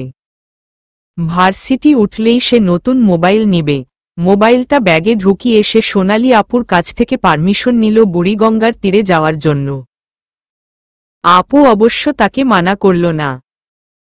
অগত্যা সে রাকিবের কাজিনদের সঙ্গে রওনা দেয়। যাওয়ার পথে মাইক্রো গাড়ি দিয়ে সবাই একসঙ্গে যাচ্ছিল। অস্বস্তি লাগেনি তার, কিন্তু কিছুক্ষণ পর যখন রাকিব তার পাশের সিটে এসে বসে তখন সে বিব্রত বোধ করে। এবং আরও একটা বিষয় লক্ষ্য করে, তা হল রাকিব যখন তার পাশে বসল তখন ওর কাজিনদের মধ্যে চাপা উত্তেজনার ঢল বয়ে গেল। কে যে একটা হিন্দি রোমান্টিক গান ছেড়ে দিল। যেটা মীরার একদমই ভালো লাগল না, এবং ক্ষণেই সে চকিতে উঠে। একে এক দুই মেলাতে চেষ্টা করে কিন্তু মেলাতে পারছে না হিসাব। আজ সকালেই রাকিব আর প্রান্ত ভাইয়ের এক পিচ্চি কাজিন তাকে ভাবি বলে ডেকেছিল নাস্তা খাওয়ার সময়ে। মীরা ভেবেছে ছোট মানুষ, তাই সোনালি আপু আর তার মধ্যে গোলমাল করে ফেলেছে। তাই তাকে শুধরে দিয়ে বলেছিল আমি ভাবি না তোমার। তখন পিচ্চিটা মিচকা হাসি দিচ্ছিল। সে আমলে নেয়নি। এখন একে এক যোগ করে মনে হচ্ছে এখানে আসা উচিত হয়নি। সে ভেতরে ভেতরে ঘাবড়ে যাচ্ছে কিন্তু নরমাল থাকার চেষ্টা করছে। রাকিব একবার জিজ্ঞাসা করেছিল কোনো সমস্যা আছে কিনা। সে উত্তর দেয়নি। বুড়িগঙ্গার তীরে এসে পৌঁছে 12টার দিকে। মাথার উপর সূর্য তখন। গরম লাগছে কিছুটা, কিন্তু সেই চির পরিচিত দৃশ্য দেখা গেল। তীরে সারি সারি নৌকা, বোট সাজিয়ে রাখা হয়েছে। পাশেই ধোপারা কাপড় ধুতে ব্যস্ত এবং ড্রেন দিয়ে কালো ময়লা নদীতে নির্গত হতে দেখা যাচ্ছে দূর থেকে। চায়ের দোকানও দেখা যায় কিছু দূরে। সবাই নৌকা ভ্রমণ করতে চাইছিল জন্য রাকিব ইঞ্জিন চালিত একটা বর্ষর নৌকা ঠিক করল। সেখানে হইচই করে তার কাজিনরা বসে পড়ে এবং প্রতিটা সিট দখল হয়ে যায়। সে আরও একটা বৌঠা চালিত নৌকা ঠিক করে, কিন্তু কেবল তারা দুজনই অবশিষ্ট রয়ে গেছে। মীরা বলে একা একা কেন যাব আমরা, ওদের সঙ্গে যাই। রাকিব হেসে বলে দুইজনে একলা কিভাবে হয়। সে প্রশ্নের পাল্টা জবাবে কিছু বলে না, বরং সাহস জুটিয়ে নৌকায় বসে যা হবে তা দেখা যাবে। রাকিব উঠে বসতেই মাঝি নৌকা চালানো শুরু করে। আস্তে আস্তে নৌকা বেশ কিছু দূর চলে যায়। নদীর মাঝে নিরিবিলি পরিবেশ। আশেপাশে অবশ্য নৌকা চলছে। মিষ্টি হাওয়া বইছে। বাতাসের জন্য আর গরম অনুভব হচ্ছে না। চারপাশে পানি আর পানি। দূর থেকে ঘরবাড়িগুলোকে একটুখানি লাগছে দেখতে। চোখ যতদূর যায় নদীও ততদূর, একদম দিগন্ত যেন। খালি আকাশের নিচে ভালোই লাগছিল তার। পানির কলকলানির আওয়াজ আর বৈঠার শব্দে সে মুগ্ধ হচ্ছিল। বাতাসে উড়ন্ত চুলগুলোকে সে সামলাতে ব্যস্ত। নীরবতা ভেঙে রাকিব বলে উঠে, মীরা কিছুদিন ধরেই তোমাকে একটা কথা জানাতে চাই। আসলে কথাগুলো না বললে মনের উপর চাপ পড়ছে। সে নড়েচড়ে বসে বলে কি কথা। রাকিব হালকা করে কেশে গলা পরিষ্কার করে বলে আসলে আমি জানি না তুমি কিভাবে বিষয়টা নেবে, বাট আমি বলতে চাই। বলো। রাকিব একবার আকাশের দিকে তাকালো, এরপর তার দিকে তাকিয়ে বলে উঠে আই লাভ ইউ। মীরার বুকের ভেতর যেন ব্রজপাত ঘটে গেল। মস্তিষ্ক যেন সচল থেকে অকেজো হয়ে গেল। নিঃশ্বাস ঘন হতে লাগে। ঘাম ছুটে যায় কপাল বেয়ে। রাকিবের শেষ বাক্যটা তার কাছে খুব কুৎসিত আর বিষাক্ত লেগেছে। নিজের কাছে নিজেই ছোট হলো যেন। কেমন সবকিছু ফাঁকা ফাঁকা লাগতে শুরু করে। ওড়না খামচে ধরে সে। রাকিব বলে উঠে তুমি সময় নাও। আমি অপেক্ষা করব। আমি আসলে প্রথম থেকেই তোমাকে পছন্দ করি। আমি চাই না রোজ তুমি আমার সঙ্গে কথা বলো, ডেইলি মিট কর। শুধু চাই আমাকে ভালোবাসো। মীরা কঠিন চোখে তাকিয়ে রইল। মুখে কিছু বলল না। কথাগুলো জড়িয়ে আসছে জন্য নির্বাক রইল। বড় তৃষ্ণা পেল তার। রাকিবের কথাগুলো তার কানে বিষের কাটার মতো বিঁধছে। রাকিব চুপ হয়ে গেল। সেও চুপ থাকল। তার কেন যেন মনে হচ্ছে রাকিবের কথাগুলো কারো অধিকার হনন করছে, যার জন্য কেবলমাত্র মীরা নিজে দায়ী। সে নিজের চোখের দৃষ্টি নিবন্ধ করে হাতের আঙ্গুলে জ্বলজ্বল করতে থাকা সোনার রিংটার দিকে। 2 মিনিট পর মীরা বলে উঠে মামা নৌকা ঘুরিয়ে পারে নিয়ে যান। মাঝি বলে উঠে আচ্ছা আফা। রাকিব হতভম্ব হয়ে তাকিয়ে রইল। সে আশা করেনি মীরা মাঝপথে এভাবে ফিরে যাওয়ার আদেশ দিবে। একটা অপরিচিত মানুষের সামনে ঝামেলা করতে চায় না, জন্য সে চুপ রইল। তাদের ঘাটে ফিরে যেতে দেখে ইঞ্জিন চালিত নৌকাও ফিরে আসতে লাগল। ইঞ্জিনের ভটভট আওয়াজে মীরার মাথা ধরে গেল। নৌকা ডাঙায় ফিরতেই মীরা উঠে দাঁড়িয়ে বলে, আমি যাই তাহলে। রাকিব বলে, সে কি, কেন? ঘোরাঘুরি তো শেষ হয়নি। তোমরা ঘুরো, আমি যাই। তোমার আপু কি ভাববে? তোমাকে ফেলে এভাবে রেখে এসেছি। তুমি চল আমাদের সঙ্গে। মীরা কঠিন চোখে তাকিয়ে বলে, আমি ফেলনা না যে আমাকে ফেলে রেখে আসবে। নিজের পথে নিজে আগাতে পারি। আর এটা আমারই এলাকা। মীরা, আমি সরি। মীরা তার কথা কর্ণপাত না করে সামনে আগায়। জোরে জোরে হেঁটে সে মেইন রাস্তায় আসে। আসলে রাকিবের থেকে দূরে পালাতে চায়, অসহ্য লাগছে তার, এলোমেলো পায়ে চলছে সে, আশেপাশে নজর নেই তার। চোখে জলের বৃষ্টি নেমেছে যেন, সে কি খুব খারাপ মেয়ে? তাকে দেখে কিভাবে রাকিব প্রেমে পড়ল? তার মাথা ভোভো করছে। নিজের উপর রাগ হচ্ছে। নিশ্চয়ই সে খারাপ মেয়ে। না হলে অন্য একটা ছেলের নজর কাড়ল সে কিভাবে? আচমকা হর্নের শব্দে তার খেয়াল হল সে মাঝপথে দাঁড়িয়ে আছে এবং সজোরে একটা মোটর বাইক তার দিকে ধেয়ে আসছে। তার হাত পা কাঁপা শুরু করে দিল, বুদ্ধিমত্তা লোপ পেল তার। সরে যে আসবে এই সময়টাও পেল না। তার আগেই সব অন্ধকার লাগতে শুরু করে। দাঁতে দাঁত চেপে সে চোখ বন্ধ করে। কিছুক্ষণ পর সে নিজের পায়ে প্রচণ্ড ব্যথা অনুভব করে। ব্যথায় আর্তনাদ বেরিয়ে আসে মুখ থেকে। ব্যথায় সে ক্রমেই জ্ঞান হারাতে থাকে, আশেপাশে সবকিছু ঝাপসা লাগে। চোখে অন্ধকার দেখা শুরু করে। আওয়াজগুলো মনে হচ্ছে দূর থেকে ভেসে আসছে। আচ্ছা, সে কি মারা যাচ্ছে? নিঝুম, নিশ্চুপ, নিরিবিলি, দুপুর। আকাশে অলস ভঙ্গিতে একটা শালিক উড়ে গেল। গাছের ডালে একটা কাক বসে ঝিমুচ্ছে।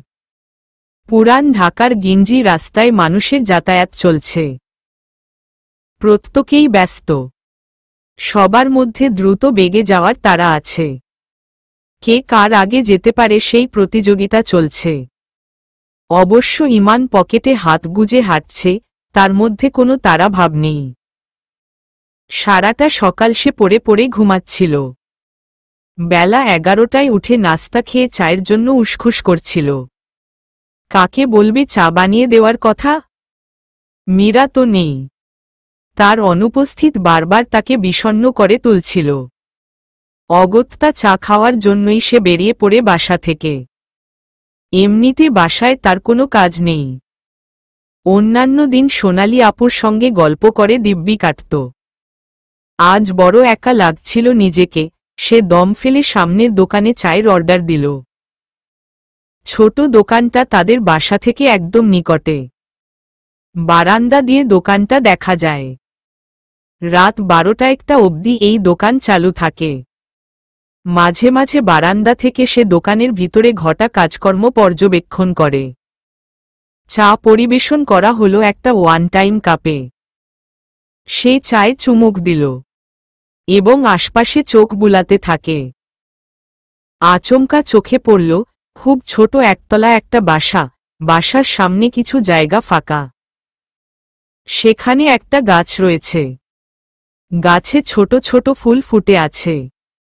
সে বুঝতে পারল এই ফুলের গন্ধই রুম অবধি যায়, কিন্তু কি ফুল এটা? সে চায়ের কাপ সরিয়ে রেখে দোকানদারকে জিজ্ঞেস করে, ভাই, সামনের বাসায় যেই গাছটা আছে সেটা কি গাছ? দোকানদার গরম পানিতে কনডেক্স মিল্ক গুলাতে গুলাতে জবাব দেয়, জামান ভাইয়ের বাসার কথা কইতেছেন? সে আন্দাজেই হু বলে। জামান সাহেবকে সে চেনে না, তার বাড়িও চেনার কথা না। দোকানদার বলল, ওইটা বকুল গাছ। জামান সাহেব লাগাইছিল সেই 25 বছর আগে। ইমান ঘাড় ঘুরিয়ে দেখল। বাসাটায় অদ্ভুত আকর্ষণীয় কিছু আছে। সে নেমপ্লেট দেখল, বাড়ির নাম কাজলা দিদি। নামটা দেখেই তার চোখ উজ্জ্বল হল। কবিতার নামেও যে বাসা হতে পারে তা আজ প্রথম দেখল। দোকানদার বলে উঠে, বাড়িটা জামান ভাই মারা যাওয়ার পর পইরা ছিল, এখন বিল্ডার্সরা নিশে ভাইঙ্গা 10তলা বিল্ডিং হইব। আচমকা ইমানের মনের গহীনে পুনরায় বিষণ্ণতা হুমড়ি খেল। এত সুন্দর বাসাটা ভাঙ্গা হবে? আচ্ছা, মানুষ কি তবে গড়েই ভেঙে ফেলবার জন্য? একটা ছোট্ট দীর্ঘশ্বাস ফেলে সে দাম মিটিয়ে মামার বাসায় ফিরে আসে। 3তলা অবধি উঠেও আর ভেতরে ঢুকতে ইচ্ছা করল না। বেলও বাজায় না সে। ভেতরে যাওয়ার জন্য কোনো দায়বদ্ধতা বা মায়া কাজ করছে না। সে সিঁড়ি দিয়ে নেমে আসে এবং তখনই সিদ্ধান্ত নেয় গেন্ডারিয়া যাবে। আপুর শ্বশুরবাড়ি গিয়ে ঘুরে আসবে। দুহাত ভর্তি মিষ্টি নিয়ে সে রওনা হয় বোনের শ্বশুরবাড়ির উদ্দেশ্য। গেন্ডারিয়া পৌঁছে সে সোনালি আপুকে কল দেয়। প্রান্ত ভাই নিয়ে এসে তাকে রিসিভ করে নিয়ে যায়। আপুর বাসায় গিয়ে অতিথি আপ্যায়নে কোনো কমতি খুঁজে পেল না সে। তবুও যেন কিসের একটা কমতি অনুভব করছিল সে। বারবার চোখ দিয়ে সেই কমতিটুকু খোঁজার চেষ্টা চালায় সে। আপু হাসতে হাসতে বলে, তুই যাকে খুঁজছিস সে এখানে নেই। ইমান চমকে উঠে বলে, কাকে খুঁজছি আমি? তোর মিষ্টি বউটাকে। আচমকা ইমানের ভারী লজ্জা লাগল। একটা ছেলে হয়েও এই সামান্য কথায় সে কেন লজ্জা পেল এই কারণটা সে নিজেও জানে না। সোনালি আপু বলে, ওরা বুড়িগঙ্গা নদীর দিকে গেল। তুই আসবি জানলে বোধহয় যেতে দিতাম না। ইমান খুকখুক করে কাশে, এরপর মিনমিন করে বলে, বিয়ে তো এখনো হয়নি, তার আগেই বৌমিসেস বানায় দিচ্ছ। সে বলে উঠে, বিয়ে করেননি তাও সার্ভিস তো ঠিকই নেওয়া হয়। হু, রাত 1টা বাজে ওর কাছে গরম ভাত চাওয়া হয়? কেন রে, আমার বোনটা তোর বউ লাগে? ইমান দ্রুত নড়েচড়ে বসে। আপুর কথাগুলো তাকে বড্ড বিব্রত করাচ্ছে। সে শার্টের টপ বোতাম খুলে ফেলে। কেন যেন এখানে আসাটাই বৃথা মনে হচ্ছে। সে বিড়বিড় করে বলে, খুব দ্রুত বিয়ে করে নিয়ে যাব। তারপর আওয়াজ তুলে বলে, কার সঙ্গে নদী ভ্রমণে বেরিয়েছে? রাকিব নিয়ে গেল। রাকিবকে চিনিস? আমার দেবর, অবশ্য ওর চাচাতো ভাই হয়। সে বিরক্তিতে চ উচ্চারণ করে বলে, বুড়িগঙ্গায় ঘুরতে যাওয়ার কি আছে? ময়লা আবর্জনায় ভরা। সোনালি মিটমিট হেসে বলে, তোর কেন জলে রে? এখন ঘুরতে গেলেও তোকে সঙ্গে নিয়ে যাবে ও। এক কাজ কর, মীরাকে নিজের কলিজার মধ্যে ঢুকিয়ে রাখো। ইমান অপ্রতিভ কণ্ঠে বলে উঠে, আপু। আপু আবারও হাসল।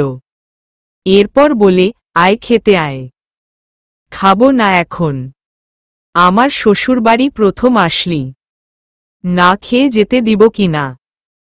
এছাড়া আর কোনো দিন আসবি তার ঠিক আছে? এরপর এক দণ্ড থেমে বলে, কত বছর পর আসলি দেশে? দাদি আর আব্বু একদম ঠিক করেছে। তোদের দুইজনের বিয়ে ঠিক একদম উচিত কাজ করেছে।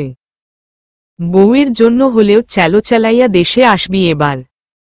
না হলে নানি বোনের কথা তো নিউ ইয়র্ক গেলে মনে থাকে না, বিদেশের হাওয়া লাগে তোর। সে কিঞ্চিত হাসল। আপু উঠে যেতেই সে ফোন বের করে ফোন লাগায় মীরাকে। বাংলাদেশ আসার পরপরই সোনালি আপু তাকে মীরার নাম্বার দিয়েছিল। আপু নাম্বার দিয়েছিল ফোনে কথা বলার জন্য, দুজনের মধ্যে চেনাজানা হওয়ার জন্য। কিন্তু সে নাম্বার সেভ করে রেখেও কল তো করেই নি, বরং একটা মেসেজও দেয়নি। আজ নিজ থেকে মীরাকে প্রথম কল দিচ্ছে, কিন্তু আশ্চর্যের বিষয় হল মীরার নাম্বারে কল দিলেও কেউ রিসিভ করল না।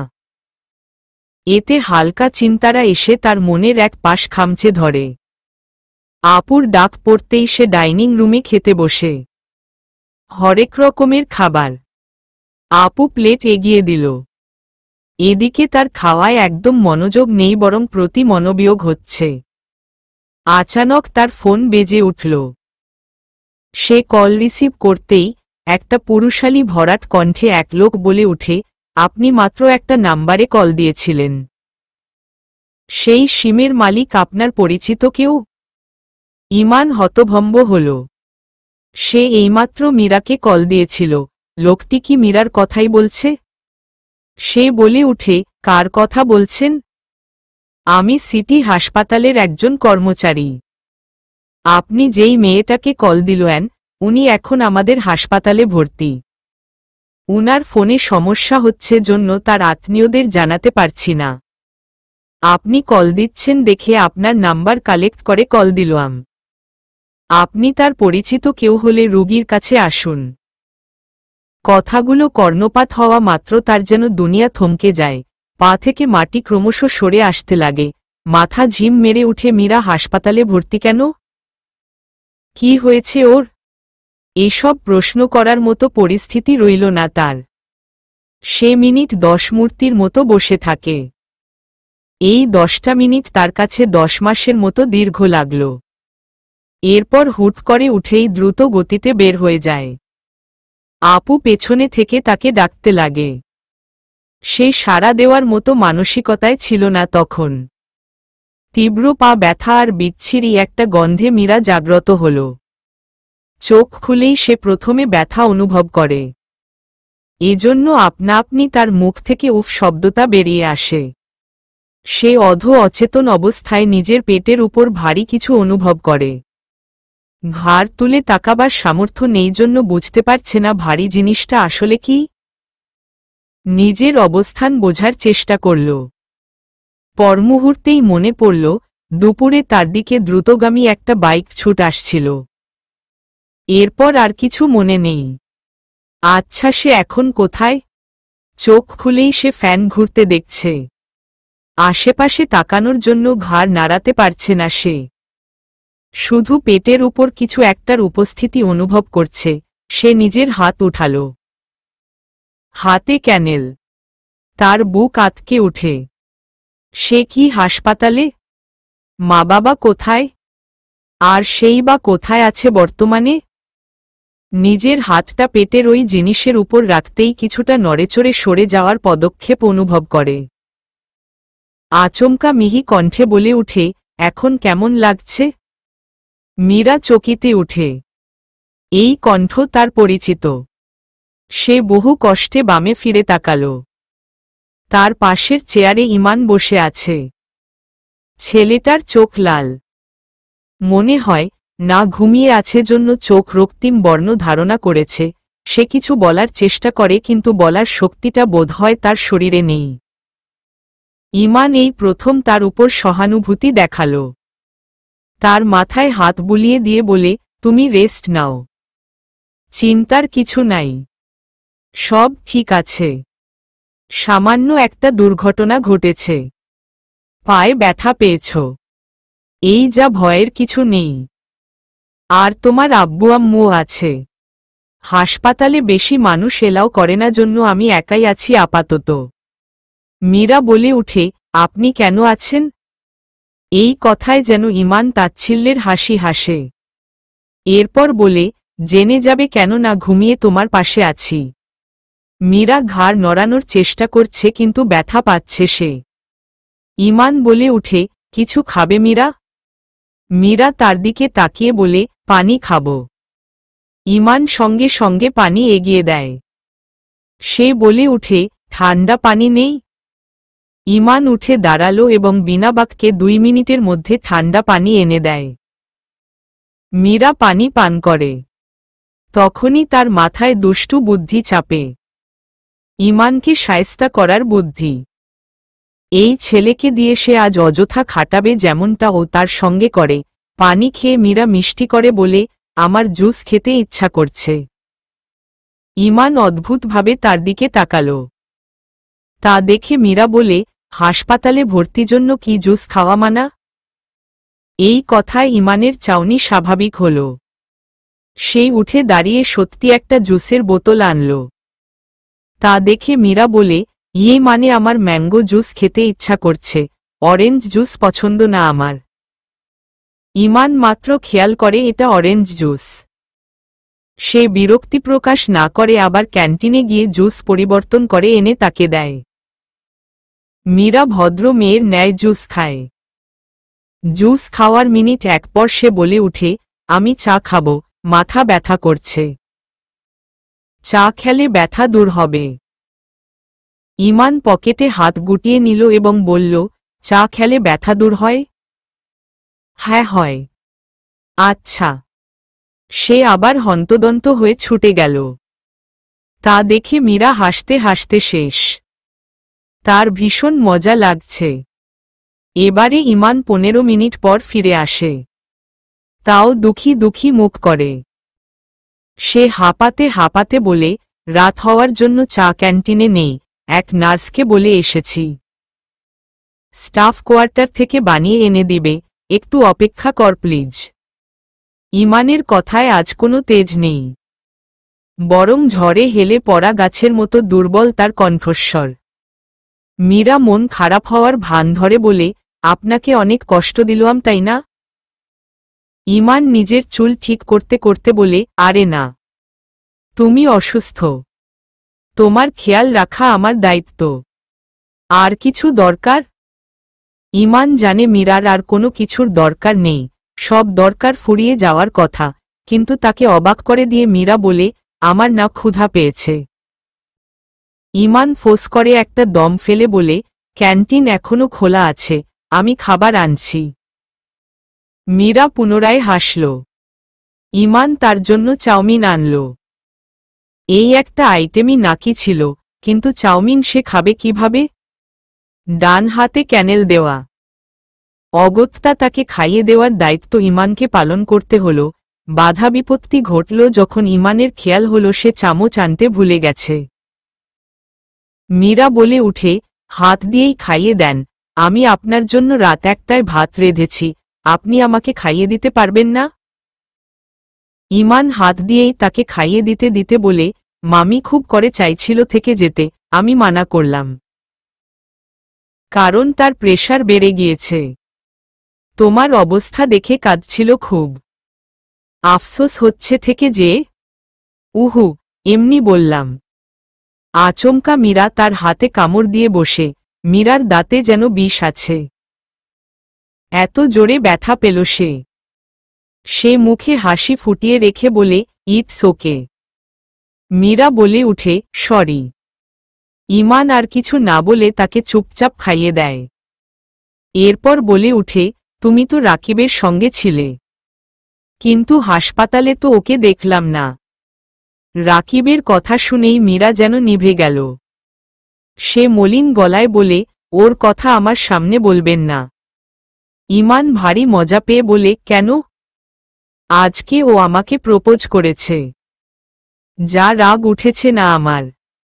মাথা কাজ করছিল না তখন। ইমানের ভ্রু কুঁচকে যায়।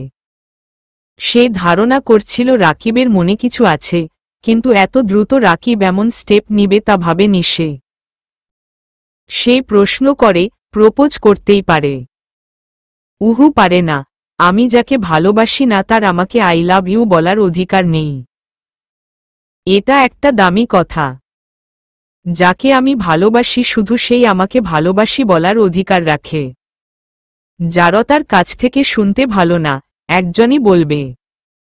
এবং প্রতিদিন বলবে, আর যতবার বলবে অনুভূতি প্রতিবার একই রকম থাকবে। ইমান অবাক হয়ে গেল এবং বলে, তাহলে সেদিন যে আমি আই লাভ ইউ বললাম তখনও এমনি রাগ হচ্ছিল তোমার? মীরা মুখ ফসকে না বলে দেয়। আর সঙ্গে সঙ্গে তার উত্তর শোনার পর ইমানের মুখে হাসির রেখা ফুটে ওঠে। মীরা আমতা আমতা করে বলে, ওটা তো ডেয়ার ছিল। এজন্য আর কি? ইমান বলে, সেটাই সামান্য একটা ডেয়ারই তো। মীরা মাথা নিচু করে ফেলে। ক্ষণেই ইমান তার দিকে এগিয়ে এসে বসে। এরপর দুজনের চোখাচোখি হয়ে যায়। সে কোমল গলায় বলে, তুমি কি সত্যিই কিছু বুঝো না? কিছু জানো না? কিছু দেখো না মীরা? কি দেখি না? ইমান আচমকা তার একটা হাত মীরার গাল ছুঁয়ে দেয় আর আরেকটা হাত তার কোমর জড়িয়ে ধরে বলে, 2 দিন পর যে আমরা স্বামী স্ত্রী হব এটা জানো না? মীরা বিস্ফোরিত চোখে তার পানে তাকায়। ইমান আস্তে আস্তে তার দিকে এগিয়ে এসে গাল স্লাউড করতে থাকে। সে আবেশে চোখ বুজে ফেলে ঘন ঘন শ্বাস ফেলতে থাকে। এই সুযোগ ইমান তার কপালে গাঢ় কিস করে ঠোঁটের দিকে অগ্রসর হয়। মীরা চোখ খুলে ফেলে, তবে বাধা দেয় না। ইমান আরও নিকটে আসতেই কেবিনের দরজা খুলে যায়। নার্স চা হাতে ভেতরে ঢুকেই মাগো বলে ওঠে। ভীষণ বিব্রতকর অবস্থা তখন। লজ্জায় যেন মাথা কাটা যাচ্ছে। ইমান বিড়বিড় করে বলে, ভাগ্যই খারাপ। এত খাটলাম অথচ একটা চুমু অবধি দিতে পারলাম না। এরা সবাই আমার দুশ্মন। চুমু দুশ্মন। ইমান ছিটকে একদম বেডের শেষ কিনারে গিয়ে বসে পড়ে এবং নিজের মাথা চুলকাতে লাগে। নার্স সাহেবা চায়ের কাপ হাতে নিয়ে দাঁড়িয়ে থাকল। সেও যেন মজা নিচ্ছে। ইমান কেবলাকান্ত হাসি দিয়ে বলে, চা টেবিলের উপর রেখে দিন। নার্স তাই করল। চা টেবিলে রেখে ইমানকে বলে উঠে, স্যার আমাকে বকশিশ দিবেন না? ইমানের খেয়াল হল এতরাতে চা বানিয়ে দেওয়ার জন্য সে বকশিশ দিতে চেয়েছিল। আর এখন চুমু দৃশ্য দর্শন করার জন্য তাকে টিকিটের টাকাটা তথা জরিমানা প্রদান করতে হবে। সে দীর্ঘশ্বাস ফেলে ভারাক্রান্ত মনে 500 টাকা বের করে দিয়ে বলে, ভাগনাদের মিষ্টি খাওয়ায়েন আমার তরফ থেকে। নার্স তাকে লজ্জায় ফেলার জন্য বলে উঠে, ভাবির কিছু লাগলে আমাকে ডাকবেন ভাই, আমি নাইট শিফটেই আছি। জি অবশ্যই, দরকার হলে ডাকব। নার্স এক গাল হেসে বলে, দুঃখিত স্যার, আপনাদের ডিস্টার্ব করলাম। আসলে আমি বুঝিনি এমন সিচুয়েশনে পড়ব। এটা তো আর হানিমুন কটেজ না যে যখন তখন রোমাঞ্চ হবে। হাসপাতালে রোগী আসে, ভাবিকে বলবেন কিছু মনে না নিতে। আমরা কিছু মনে করিনি, আপনি যান এখন। নার্সের মুখে নিজের পরিচয় শুনে চকিতে উঠে মীরা। ভাবি শব্দটা শোনামাত্র তার পেটের নাড়িভুড়ি যেন পাক খাচ্ছে। ইস্কি লজ্জা! বিয়ে হওয়ার আগেই ভাবি হওয়ার অনুভূতিটা এত মিষ্টি কেন? হার হাইনেস কিছু ভাবছেন? মীরা সেই প্রশ্নের উত্তর দিল না। নিশ্চুপ রয়ে যায় সে। ইমান বলে উঠে, চা ঠান্ডা হচ্ছে। সে চা হাতে নিল ঠিকই, কিন্তু চা খাওয়ার রুচি বা মুড কোনোটাই বর্তমানে নেই। তাও জোরপূর্বক এক চুমুক দিতেই সে লক্ষ্য করে, ইমানের চোখে মুখে তন্দ্রাভাব, একবার তো হাইও তুলেছে। মীরা কিতক্ষণ পর বলে উঠে, আপনার চা খাওয়া দরকার। ইমান চোখ তুলে তাকিয়ে স্নান হেসে বলে, আমার দরকার অদরকারের পরোয়া তুমি করো? মীরা নীরব থাকল। ছেলেটা মাঝে মধ্যে এত ডিপ কুয়েশ্চন কেন করে? সে এত কঠিন প্রশ্নের উত্তর দিতে পারবে না, কোনো দিনই পারবে না। ইমান নিজ থেকে এগিয়ে এসে বলে, কেন আমার চা খাওয়া দরকার? ঘুম আসছে আপনার, এই জন্য ঘুম তাড়ানোর জন্য চা খান। আমি ঘুমিয়ে পড়লে সমস্যা কোথায়? মীরা হতবিহ্বল হয়ে গেল এবং নরম গলায় বলে, আপনি ঘুমিয়ে গেলে আমি একা হাসপাতালের কেবিনে জেগে থাকব। কেন? কেন? একা জেগে থাকলে অসুবিধা কি? ভয় লাগে না বুঝি? কেমন গা ছমছমে অবস্থা রুমের, যেন আশেপাশে একটা মানুষও নেই। এমনিতেই হাসপাতাল জায়গা হিসেবে ভালো না। ইমান হোহো করে হাসতে গিয়েই থেমে যায়। এরপর মজার ছলে বলে, ভূতে ভয় পাও? মীরা ঠোঁট বাঁকিয়ে অন্যদিকে ঘুরে বলে, ভালোবাসা আর ভূত বিশ্বাস করি না, কিন্তু ভয় পাই প্রচণ্ড। ইমান ভ্রু কুঁচকে তাকিয়ে বলে, ভূত আর ভালোবাসা কি এক? এই দুটোর মধ্যে কোনো মিল আছে যে একসঙ্গে তুলনা করে ফেললে? মিল তো আছেই বটে। যেমন? ভূত আর ভালোবাসা কোনোটাই কিন্তু দেখা যায় না। মীরার কথার মাঝেই ইমান হাই তুলে আরেকটা। সে এবারে মীরার হাত থেকে চায়ের কাপ নিয়ে খেতে লাগল। ঘুম যদি সত্যি সত্যি উবে যায়, তবে মন্দ হবে না। এমন রাত তো আর প্রতিদিন আসে না। সে মনে মনে প্রতিজ্ঞা করেছে আজ নো ঝগড়াঝাটি, অনলি দুষ্টমিষ্টি কথা হবে। মীরা যেন তার চা খাওয়ার অপেক্ষায় ছিল। সে চা খাওয়া শেষ করতেই মীরা দাঁড়ানোর চেষ্টা করে, কিন্তু ডান পায়ের পাতায় ব্যথা করার জন্য পায়ে ভর দিয়ে উঠে দাঁড়াতেই ভীষণ ব্যথা লাগে তার। সে উফ বলে চেঁচিয়ে উঠতেই ইমান হন্তদন্ত হয়ে তাকে ধরে ফেলে এবং বেডে বসিয়ে দেয়। এরপর নিজে হাঁটু গেড়ে বসে বেশ ব্যস্ত হয়ে মীরার পায়ের পাতা পর্যবেক্ষণ করতে লাগে। নিজ গরজে যখন পায়ের পাতায় হাত বুলিয়ে দিয়ে মালিশ করতে থাকে তখন মীরার প্রতিটা লোম যেন খাড়া হয়ে যায়। বিচিত্র এক অনুভূতি মনের মধ্যে জন্ম নেয়। এই অনুভূতির সঙ্গে সে আরও দুবার পরিচিত হয়েছিল।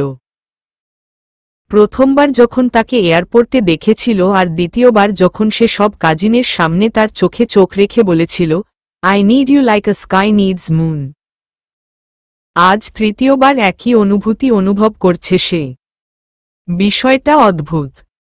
একই অনুভূতির পুনরাবৃত্তি কিভাবে হতে পারে? তাহলে কি অনুভূতিরা ফিরে আসে? কিন্তু অনুভূতি যদি ফিরে আসত তাহলে পৃথিবীর কোনো বিচ্ছেদের হার কমে যেত। ফ্যানের হাওয়ায় তার উড়ন্ত চুল মুখে এসে আছাড় খেল। এতে বিরক্তি প্রকাশ করতেই মৃদু হেসে উঠে ইমান। তা দেখে মীরা উত্তেজিত হয়ে বলে, আপনি কি জন্য হাসলেন? ততক্ষণে মীরা যেন পাজোড়া ইমানের হাঁটুর উপর রেখে বসে পড়েছে। সে এক পা দিতে চেয়েছিল কিন্তু এক পা রাখলে ভারসাম্য বজায় রাখা যাচ্ছিল না, জন্য মীরা আরেকটা পাও তার গায়ের উপর রাখল। সে অবশ্য অভিযোগ করেনি এক ফোঁটা।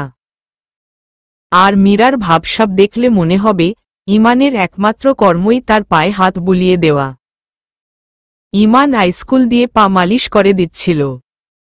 আচমকা নজর কাড়ে নিজের পায়ের গোড়ালির 1 ইঞ্চি উপরে অবস্থিত ছোট তিলের দিকে।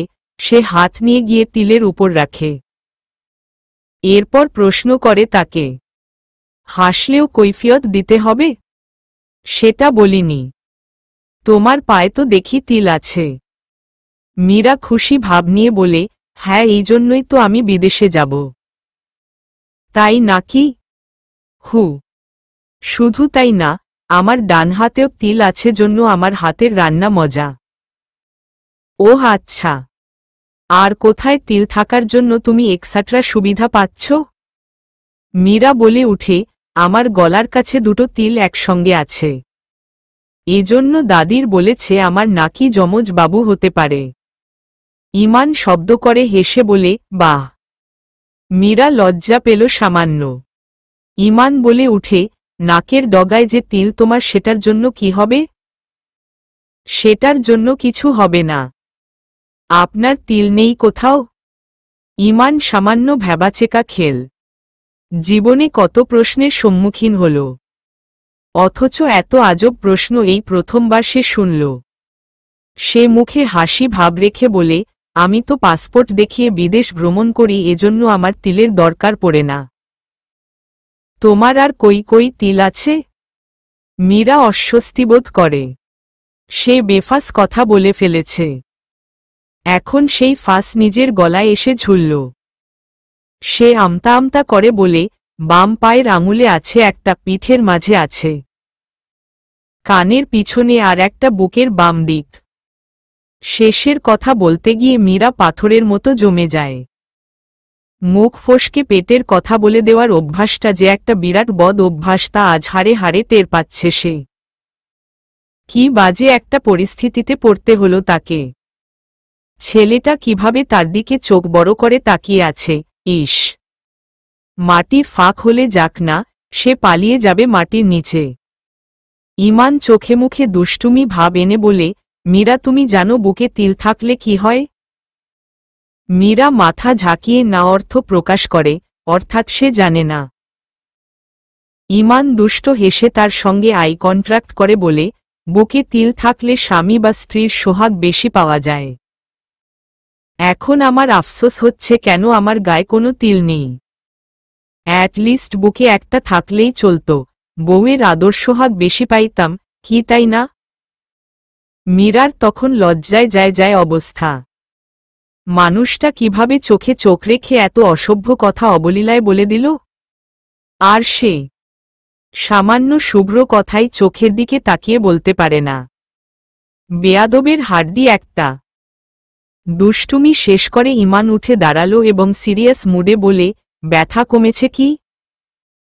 হু কয়েকদিন সোজাসুজি পায়ের পাতায় ভর দিও না, ব্যথা বাড়বে এতে। বাই দা ওয়ে, উঠতে কেন চাচ্ছিলে তখন? মীরার মুখ মলিন হয়ে গেল। সে কিভাবে তার জরুরি কাজের কথা বলবে? আবার লজ্জা দিয়ে না বসে ছেলেটা। উফ, ইমান বুঝি তার মনের কথা পড়তে পারল।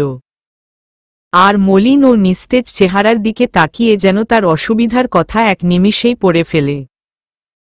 নিজ থেকে বলে উঠে, ওয়াশরুমে যাবে? মীরা যেন লজ্জায় লাল হতে লাগল। নাক দিয়ে গরম ধোঁয়া বের হচ্ছে যেন, তবুও হ্যাঁ বোধক মতো প্রকাশ করে।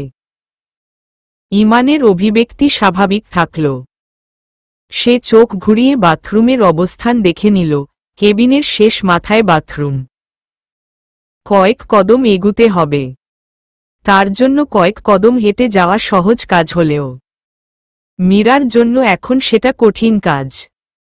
ব্যথা পাবে সে হাঁটতে গেলে। অগত্যা সে মীরার কোমর জড়িয়ে নিয়ে কোলে তুলে নেয়। মীরা একদম হতভম্ব বনে যায়, তার গলা শুকিয়ে কাঠ হতে লাগে। মনের আন্দোলন শুরু হল।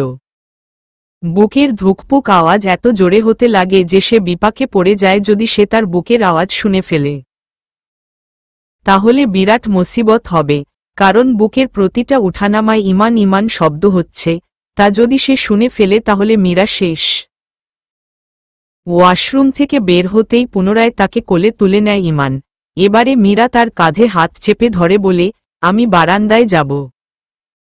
এখন? ইস, কেন? বারান্দায় কি আছে? মীরা ফাজলামো করে বলে, বারান্দায় হ্যান্ডসাম ছেলে আছে জন্য যেতে চাচ্ছি। ইমান সঙ্গে সঙ্গে বেডের দিকে হাঁটা শুরু করে বলে, হ্যান্ডসাম ছেলে তো কেবিনের ভেতরেও একজন আছে।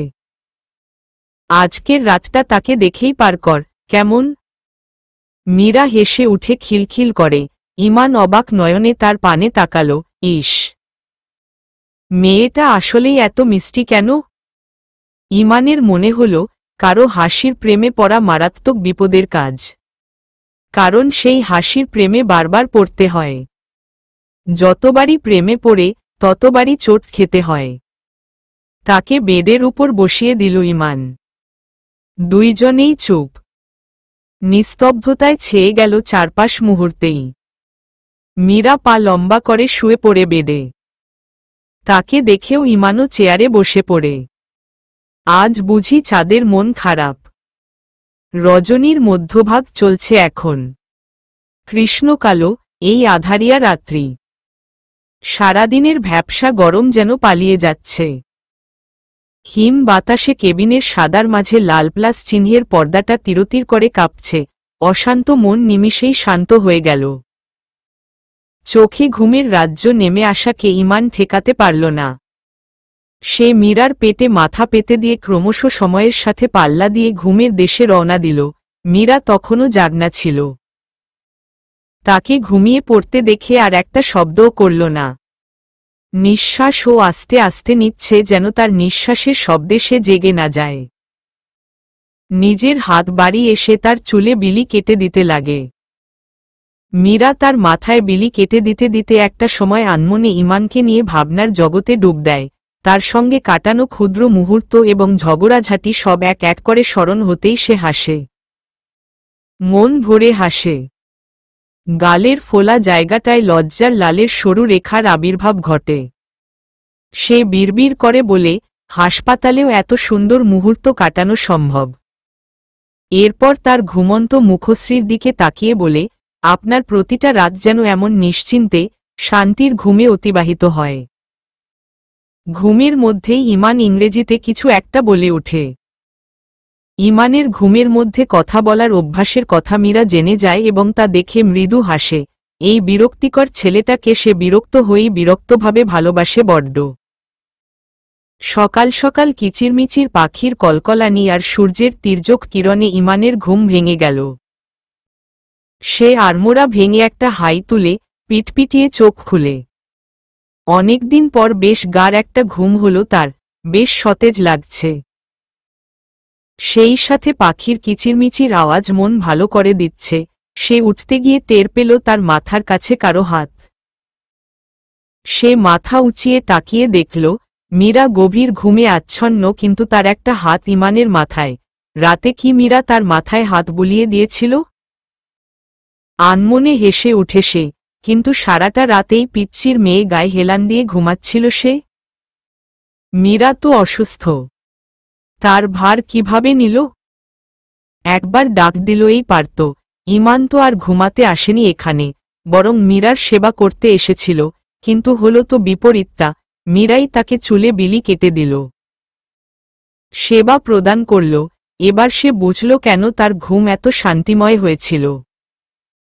ঘুমন্ত মীরার দিকে চেয়ে সে বলে উঠে, চুলে বিলি কেটে দেওয়ার জন্য কেউ পাশে থাকলে জীবনটা অদ্ভুত সুন্দর লাগে। সেই উঠে এক গ্লাস পানি খেয়ে গলা ভেজাল। বাংলাদেশের ওয়েদার খুব রুক্ষ, এত গরম লাগে, ফ্যানেও গরম ভাব যায় না, এসি দরকার সবসময়ের জন্য। সে পানির গ্লাস টেবিলে রাখতেই মীরা জেগে যায়।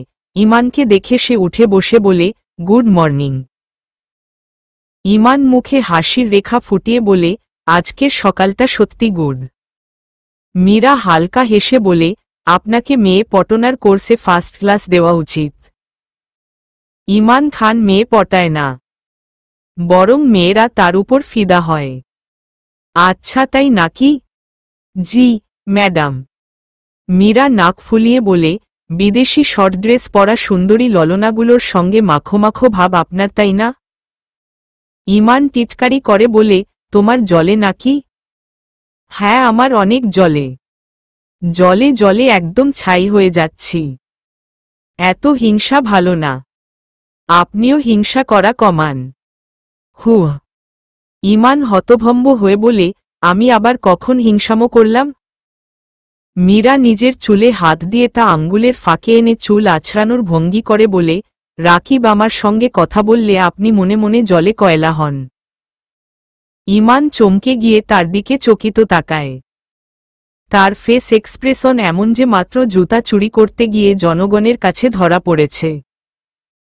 এরপর সে পরিস্থিতি সামাল দেওয়ার জন্য কিংবা প্রসঙ্গ পাল্টানোর জন্য বলে উঠে, ডাক্তার মনে হয় রাউন্ডে এসেছে, উনি চেক আপ করুক একবার। এরপর রিলিজ দিলই বাসায় যাব, আমি ডাক্তার সাহেবকে ডেকে আনাচ্ছি। মীরা হাসল শুধু। এই হাসির অর্থ হল, ধরা পড়েছ জন্য পালাবার পায়তারা হচ্ছে। ইমান তাকে উপেক্ষা করে কেবিন থেকে বের হতেই রাতের সেই নার্স আপার সঙ্গে দেখা। তাকে দেখামাত্রই নার্স আপা এমন ভঙ্গিমা করে হাসল যে সে পুনরায় বিব্রতবোধ করে। নার্স বলে উঠে, স্যার, রাত কেমন কাটল আপনাদের? কোনো অসুবিধা হয়নি তো? ভাবি এখন কেমন আছেন? তার প্রশ্ন শুনে ইমান ভরকে ওঠে। নার্স এমনভাবে প্রশ্ন করছে যেন সে হাসপাতাল থেকে না বরং বাসর করে বের হল। কি একটা অবস্থা! 10টার দিকে তারা দুইজনে নাস্তা সারল। এরপর মীরার বড় আব্বু আজমল সাহেব এবং মীরার বাবা তালুকদার সাহেব হাসপাতালে আসলেন। ইমান তখন তাদের রেখে পাশ কাটিয়ে হাসপাতালের বাইরে প্রস্থান করে। এই প্রথম মীরার মনে হল ইমান কিছু একটা ইগনোর করে। তখন তার চেহারায় রক্তিম ভাব ফুটে ওঠে, কিন্তু কি বা কাকে সে ইগনোর করছে? মীরাকে নিয়ে তার বাবা বাসায় রওনা দেয়। বড় আব্বু ইমানকে নিয়ে রিকশায় ফিরে, অথচ তাদের প্রাইভেট কারে ইজিলি 4 জন বসা যায়। সে বাসা ফিরতেই মা আর ইরা তাকে জড়িয়ে ধরল। মা খিচুড়ি রান্না করে খাওয়াল। আজ শুক্রবার, এজন্য ইমান সরাসরি বড় আব্বুর সাথে নামাজ পড়ে বাসায় ফিরল। দুপুরে রান্নাবান্নার আয়োজন ভালোই। উৎসব আমেজ, বাসার সবার মধ্যে একটা চঞ্চল ভাব যেন। ইরা মিটমিট হাসছে, মাও বেশি উত্তেজিত। ইমানের খাতেরদারি কয়েক স্কেল বেড়ে গেছে। দাদিও আজ সবার সঙ্গে খেতে বসেছেন, সেও খুশি। দুপুরে খাওয়ার পর ইরা আর সে রুমে ফিরে যায় রেস্ট নেওয়ার জন্য। ওই সময় শুক্তি বেগম তার মেয়েদের রুমে আসেন। মাকে আসতে দেখেই ইরা অদ্ভুতভাবে হেসে বেরিয়ে যায়। সুপ্তি বেগম একটা লাল কাজ করা শাড়ি মীরার সামনে এনে বলে উঠে, শাড়িটা কেমন রে? খুব সুন্দর। এবার তিনি দুটো সোনার বালা আর একটা বড় সীতাহার বের করে বলে, এগুলো পরলে তোকে মানাবে খুব। মীরা চকিত উঠে বলে, এই সব বিয়ের শাড়ি গহনা কেন আমি পরব? সুপ্তি বেগম তার মেয়ের কপালে চুমু দিয়ে বলে, আমি তো মা, সব কথা মুখে বলতে পারি না। তোর সোনালি আপু আসুক, ও তোকে সব বুঝিয়ে বলবে। সুপ্তি বেগম চলে যেতেই মীরা চিন্তায় পড়ে যায়। কি এমন হতে চলেছে? আচমকা ফোনের রিংটোনে তার ঘোর কাটে। সে দেখল রাকিব কল দিচ্ছে, সে ফোন রিসিভ করে। অপর প্রান্ত থেকে রাকিব বলে উঠে, শুনলাম তোমার নাকি অ্যাক্সিডেন্ট হয়েছিল। মীরা, আই এম সরি, আমার জন্য তোমার বিপদ আসলো। ওসব কথা না বললে হয়তো তুমি আমার সঙ্গেই থাকতে, এমন বিপদ আসত না। মীরা শান্ত সুরে বলে, ইটস ওকে, তোমার দোষ নেই। দুর্ঘটনা তো বলে কয় আসে না, আর আমি একদম ঠিক আছি। ফোন দিয়ে খবর নিয়েছ জন্য ভালো লাগলো। মীরা, আমি তোমাকে কিভাবে বোঝাব, সত্যি আই ফিল ফর ইউ। ওই টপিকে কথা বলতে চাইছি না, রাখছি। রাকিবের ফোন রেখে সে বারান্দায় গিয়ে অনেকক্ষণ বসে থাকল। বিকেল হওয়া দেখল, গুনগুনিয়ে কিছুক্ষণ গান গাইল। সন্ধ্যার আগে বাসায় বেশ কয়েকজন গেস্ট আসল। ফুপু আসলেন পরিবারসহ। তাদের দূরসম্পর্কের এক দাদা এবং এলাকার 3 জন মুরব্বিও আসল। মা প্রচুর ব্যস্ত হয়ে পড়ল। সবাই এসে এসে মীরার খোঁজ নিয়ে গেল। সন্ধ্যার পর আসলো সোনালি আপু। এসেই আপু একদণ্ড অপেক্ষা না করে মীরাকে শাড়ি পরিয়ে দেওয়ার জন্য প্রস্তুতি নিতে লাগে। সে ঘাবড়ে গিয়ে বলে, আমি শাড়ি পরব না এখন আপু। সোনালি আপু অবাক হয়ে বলে, 2 দিন আগে যখন গ্যাদা বাচ্চা ছিলি প্রায় বিকেলে শাড়ি পরায় বউ সাজিয়ে দাও আপু বলে বলে আমার মাথা খেতি, আর আজ নিজ থেকে পরিয়ে দিতে চাইলাম, এজন্য মানা করে দিলই।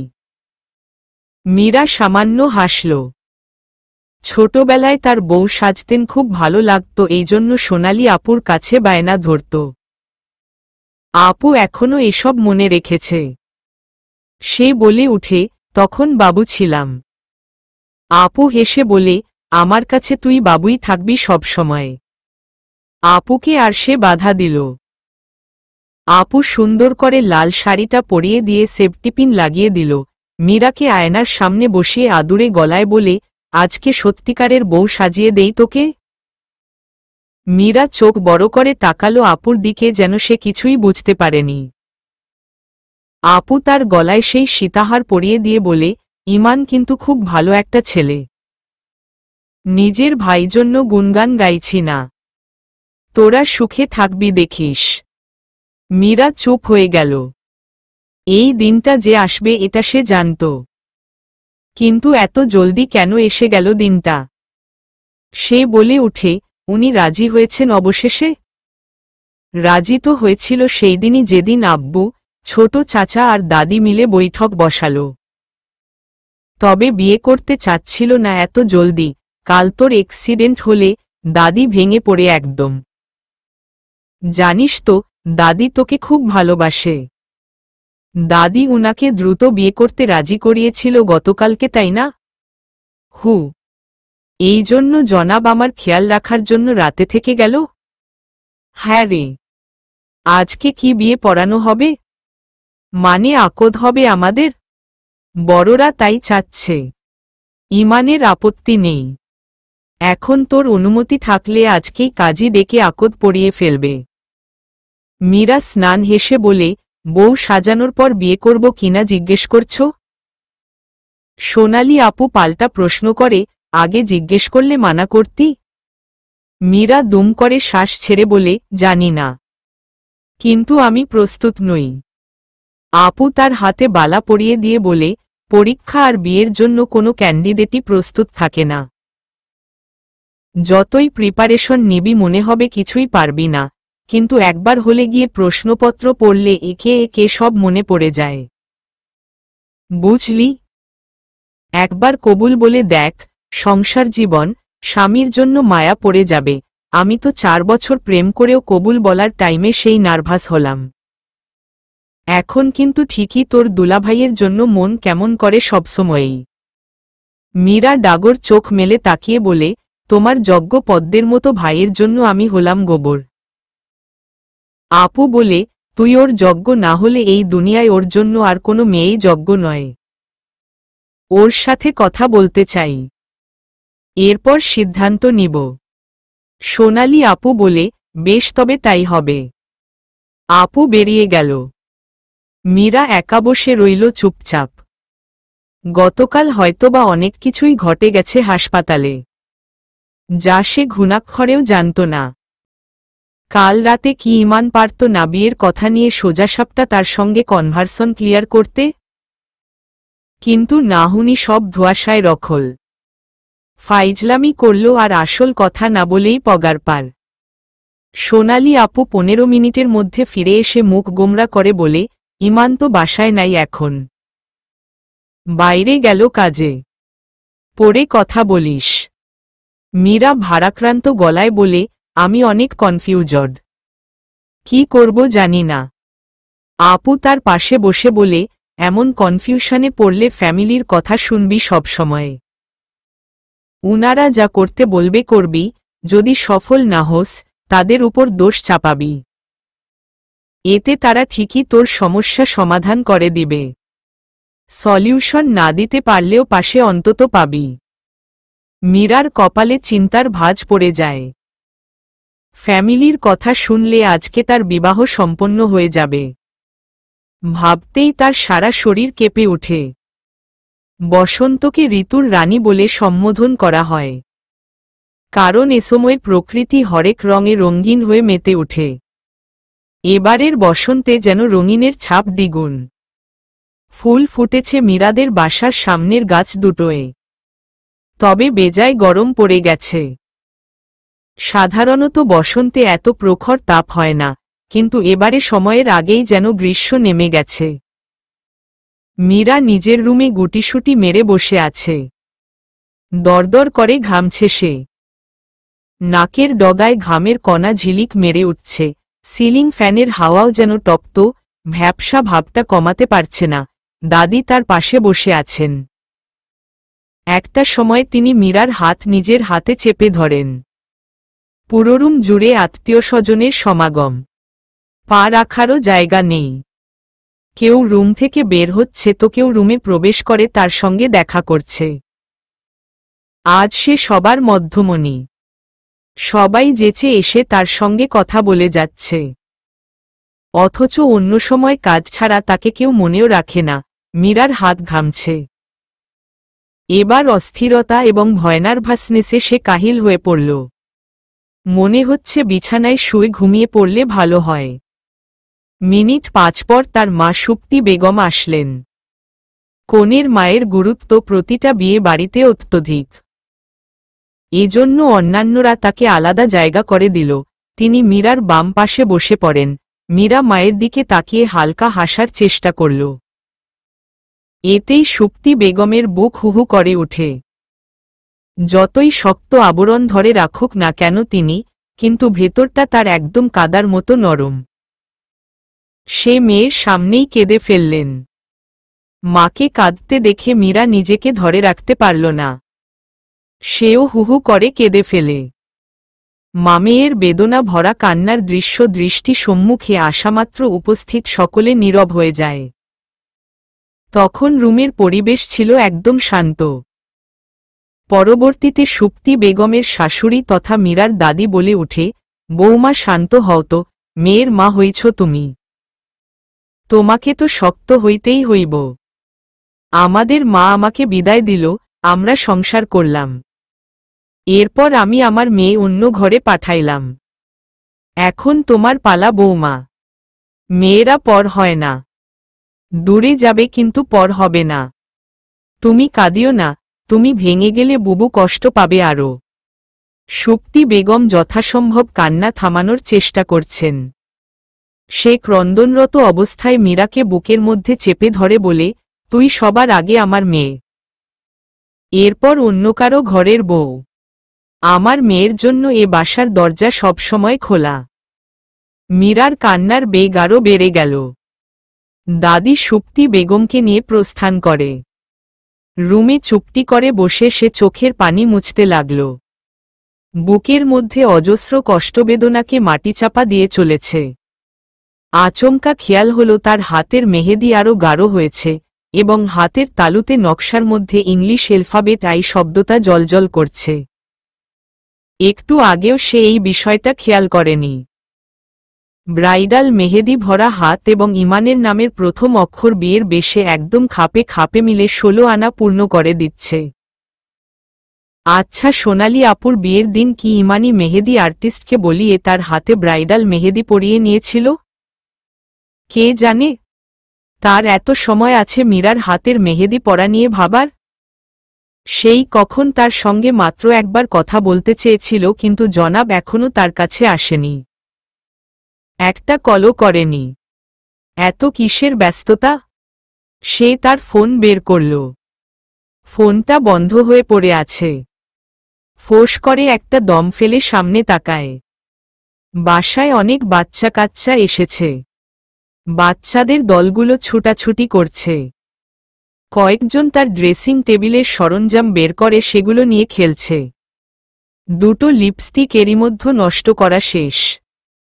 অন্যদিন হলে মীরা তার মেকআপগুলো ওদের কাছ থেকে ছো মেরে নিত, কিন্তু আজকে তা সম্ভব হচ্ছে না। বারান্দার দরজা খোলা ছিল বিধায় হুট করে আরম্ভ হওয়া ঝড়ো বাতাসের আগমন টের পেল সে। বারান্দার দিকে তাকিয়ে অবাক হল। বাইরে যেন বৃষ্টি নামার সব ধরনের প্রস্তুতি চলছে। শীতল, নরম, আরামদায়ক বাতাসে গা জুড়িয়ে গেল। গরম ভাব কমে যাচ্ছে। বিদ্যুৎ গর্জে উঠছে মৃদু শব্দ তুলে। বজ্রপাতের আওয়াজে তার মনে অশনি হুক্কা হওয়ার মতো ডেকে ওঠে। মেঘে মেঘ ঘর্ষণের ফলে ক্ষণেই বেশ জোরে বসুন্ধরা কাঁপিয়ে অবেলায় বর্ষা নেমে এলো ধরিত্রীতে। ঝমঝম আওয়াজে চারিদিকে যেন হারমোনিয়ামে সুর তোলা হচ্ছে। বৃষ্টি পড়ার শব্দটাও আজ অন্যরকম যেন। বারান্দার দরজা খোলা থাকায় হুহু বাতাসের সঙ্গে বৃষ্টির গন্ধও রুমে প্রবেশ করছে। স্থির, নড়চড়হীন দেহ নিয়ে বসে থাকে মীরা। সবার মধ্যে একটা চাপা উত্তেজনা খেলে যাচ্ছে। বাইরে থেকে বড় আব্বু আর তার বাবার কথা কাটাকাটির মিহি শব্দ তার অন্তর কাঁপিয়ে দেয়। বাবা আচমকা এমন শুভদিনে তর্কে কেন জড়াচ্ছে, মন ক্রমশ অস্থির হতে লাগে। চঞ্চল চোখে আশেপাশে তাকিয়ে সে উঠে দাঁড়াতে চাইলে তার এক আত্মীয় তাকে যেতে বারণ করে। উনি বলে উঠে, ও কিছু না রে মা, বিয়ের সময় এমন আধেকটু ঝামেলা হবেই, তুমি শান্ত হয়ে বসো। সে থমকে যায়। বাইরে ড্রয়িং রুম থেকে একসময় ঝগড়ার আওয়াজ হারিয়ে যায়। এদিকে প্রকৃতি যেন তাণ্ডবে তুমুল ব্যস্ত। সারা বসুন্ধরা কাঁপিয়ে বৃষ্টি পড়ছে। পুরান ঢাকার অপরিকল্পিত এবং সরুচিকন রাস্তাগুলো পানিতে টইটুম্বুর। চন্দ্রবিন্দু হাঁটুজল না হলেও হাঁটুর কাছাকাছি পা ডুবে যাবে এই মুহূর্তে রাস্তায় নামলে। আস্তে আস্তে পরিবেশ আবারও উৎসব মুখর হতে লাগে। বড়রা তাদের সাংসারিক আলাপ জুড়ে দিল। ছোটরা খেলায় মেতে ওঠে। রান্নাঘর থেকে খাবারের গন্ধও ভেসে আসছে। অপরিচিত কয়েকজন পুরুষের কণ্ঠ আসছে। ভারী জিনিস তুলানামার শব্দ কানে আসছে। নিশ্চয়ই বাসায় অনেক কিছুই হচ্ছে, কিন্তু রুমের ভেতর থেকে কোনো কিছু ঠাওর করার জো নেই। রুমটাকে সুড়ঙ্গ মনে হচ্ছে তার, যে সুড়ঙ্গের সঙ্গে রাজ্যের কোনো যোগাযোগ নেই। বৃষ্টি পড়ার মাত্রা মেঘের কান্নার সাথে সাথে পাল্লা দিয়ে বাড়ল আরও। মোটা মোটা বৃষ্টির ফোঁটায় সমস্ত কিছু ভিজে একাকার। এমনই একসময় সোনালি আপু ফিরে আসল। তার ভ্রু কুঁচকে আছে। বোঝাই যাচ্ছে সে ভীষণ ব্যস্ত। কাজ ফেলে এসেছে জন্য বিরক্তও বটে। আপু বলে উঠে, বহু কষ্টে তোর দুলাভাই গিয়ে কাজীকে বাসা থেকে তুলে এনেছে। এই বৃষ্টির মধ্যে রাস্তায় পানি জমে খুব খারাপ অবস্থা। গাড়ির ইঞ্জিনে পানি ঢুকে গেছে। রাত 10টার মধ্যে কাজীকে বিদায় করতে হবে। আব্বু চাচ্ছে বিয়েটা এখনই পড়িয়ে ফেলা হোক, যেহেতু কাজীর তারা আছে। মীরা চকিতে উঠে প্রশ্ন করে, কিন্তু ওর সাথে তো কথাই হয়নি আমার। সোনালি আপুর কিছু মনে পড়ে গেল যেন। সে আফসোস করে বলে, ইমানের তো নিঃশ্বাস নেওয়ারও টাইম নাই। ও আর কি কথা বলবে? সব কাজ তো ও একা সামলাচ্ছে। আজকে এত গেস্ট এসেছে যে চাচি একা রান্না করে কুলাতে পারবে জন্য ইমান বারবুচি আর ক্যাটারিং হায়ার করে আনল। বাগানে রান্না বসানো হলো, অমনি বৃষ্টি নামল। সমস্ত রান্নার জিনিসপত্র আমাদের রান্নাঘরে নিয়ে এসে পুনরায় রান্না বসাতে অনেক সময় লেগেছে। আমরা এত ব্যস্ত ছিলাম যে তোর কাছে যে ইমানকে পাঠাবো মনেই ছিল না। সরি রে।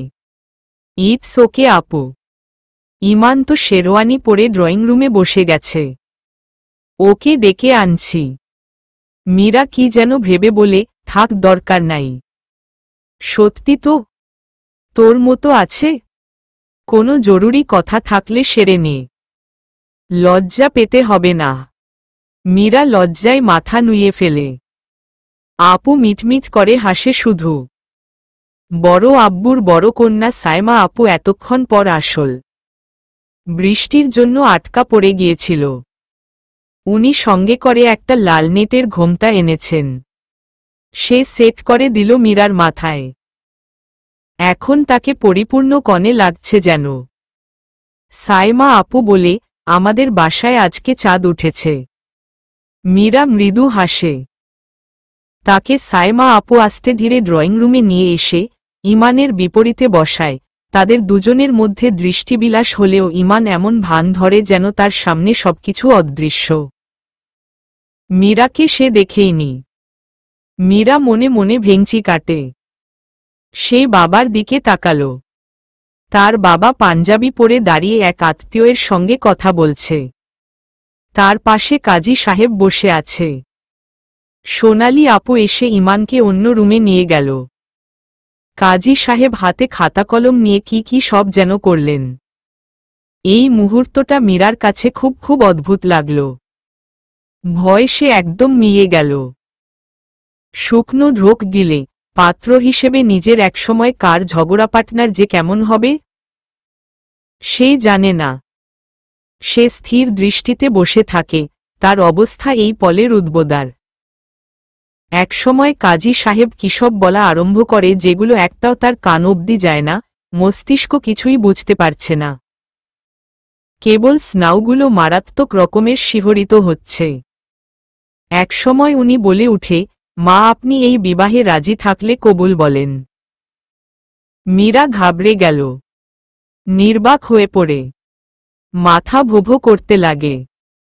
হাত পা ইতিমধ্যে কাঁপছে তার। ঠোঁট তিরতির করে কাঁপছে। মুখে কোনো জবান নাই। কাজী পুনরায় আগের কথা বলে উঠে। সে অসহায় হয়ে মায়ের দিকে তাকাল। সুপ্তি বেগম তার কাছে এসে তাকে আগলে নিয়ে বলে, কথা বলো মামনি। মীরা খুবই আস্তে বলে উঠে, কবুল। মুহূর্তে তার চোখে অশ্রুর ঢল নামতে শুরু করে। সে তার মাকে জড়িয়ে ধরে আরেক দফা কেঁদে নিল। সামান্য পুতুল হারিয়ে গেলেই সে ছোটবেলায় কেঁদে ভাসাত। আজ তাহলে তার বিয়ের দিন কেঁদে এই বাসায় বন্যার জোয়ার নামার কথা। তালুকদার সাহেব সঙ্গে সঙ্গে নিজের মেয়ের পাশে দাঁড়িয়ে তাকে সান্ত্বনা দিতে লাগে। ইরা এসে বোনের পাশে গোমরা ও ছলছল চোখে তাকায়। সে ইরাকে খুব শক্ত করে জড়িয়ে ধরে। কাজী সাহেব উঠে পাশের রুমে চলে যান। মিনিট 15 পর ফিরে আসে উনি।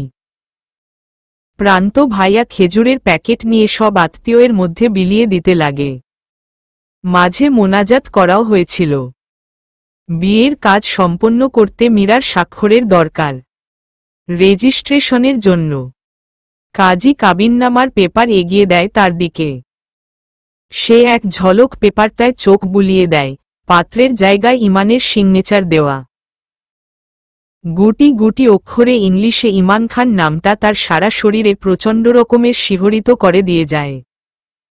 জিভ দিয়ে ঠোঁট ভিজিয়ে সে নিজের নাম লিখে দেয় কাবিননামায়। কাজীকে খাওয়ানোর জন্য ডাইনিং রুমে পাঠানো হয়। আরও 10 মিনিট পর একটা আয়না নিয়ে আসে সাইমা আপু। আয়নাটা খুব সুন্দর করে ফুল দিয়ে সাজানো। মীরা মাথা নিচু করে ফেলে। ইমান আরও 10 মিনিট পর আসে ওই রুম থেকে।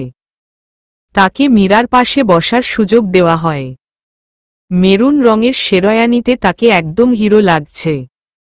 সে লজ্জার মাথা খেয়ে এক পলক সময় নিয়ে ইমানকে দেখে নেয়। ইমান এসে বসা মাত্রই সোনালি আপু অ্যাঙ্গেল করে আয়নাটা ধরল।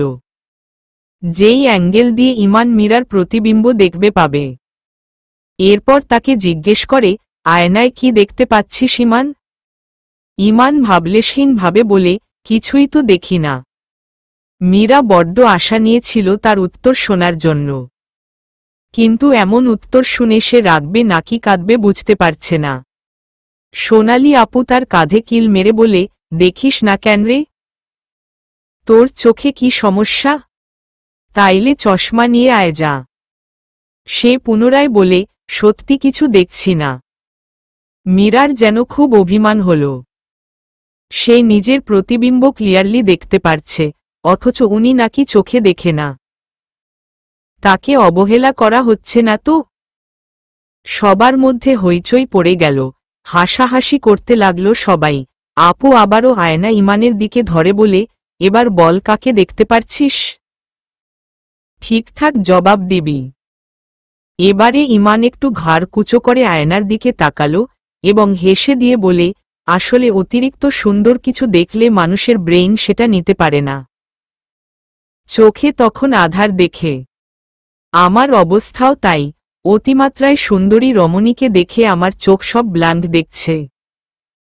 এখানে আমার দোষ কোথায়? বল। ইমানের দ্বিতীয় উত্তর শুনে মীরা অবাক হয়ে গেল। চোখ রসগোল্লার মতো গোল হয়ে যায় তার। ভাইরাসের মুখে নিজের প্রশংসা শুনে সে দারুণ পুলকিত অনুভব করে। সেই সাথে এটাই বুঝি তার স্বামীর মুখে নিজের প্রথম প্রশংসা বাক্য। চলবে।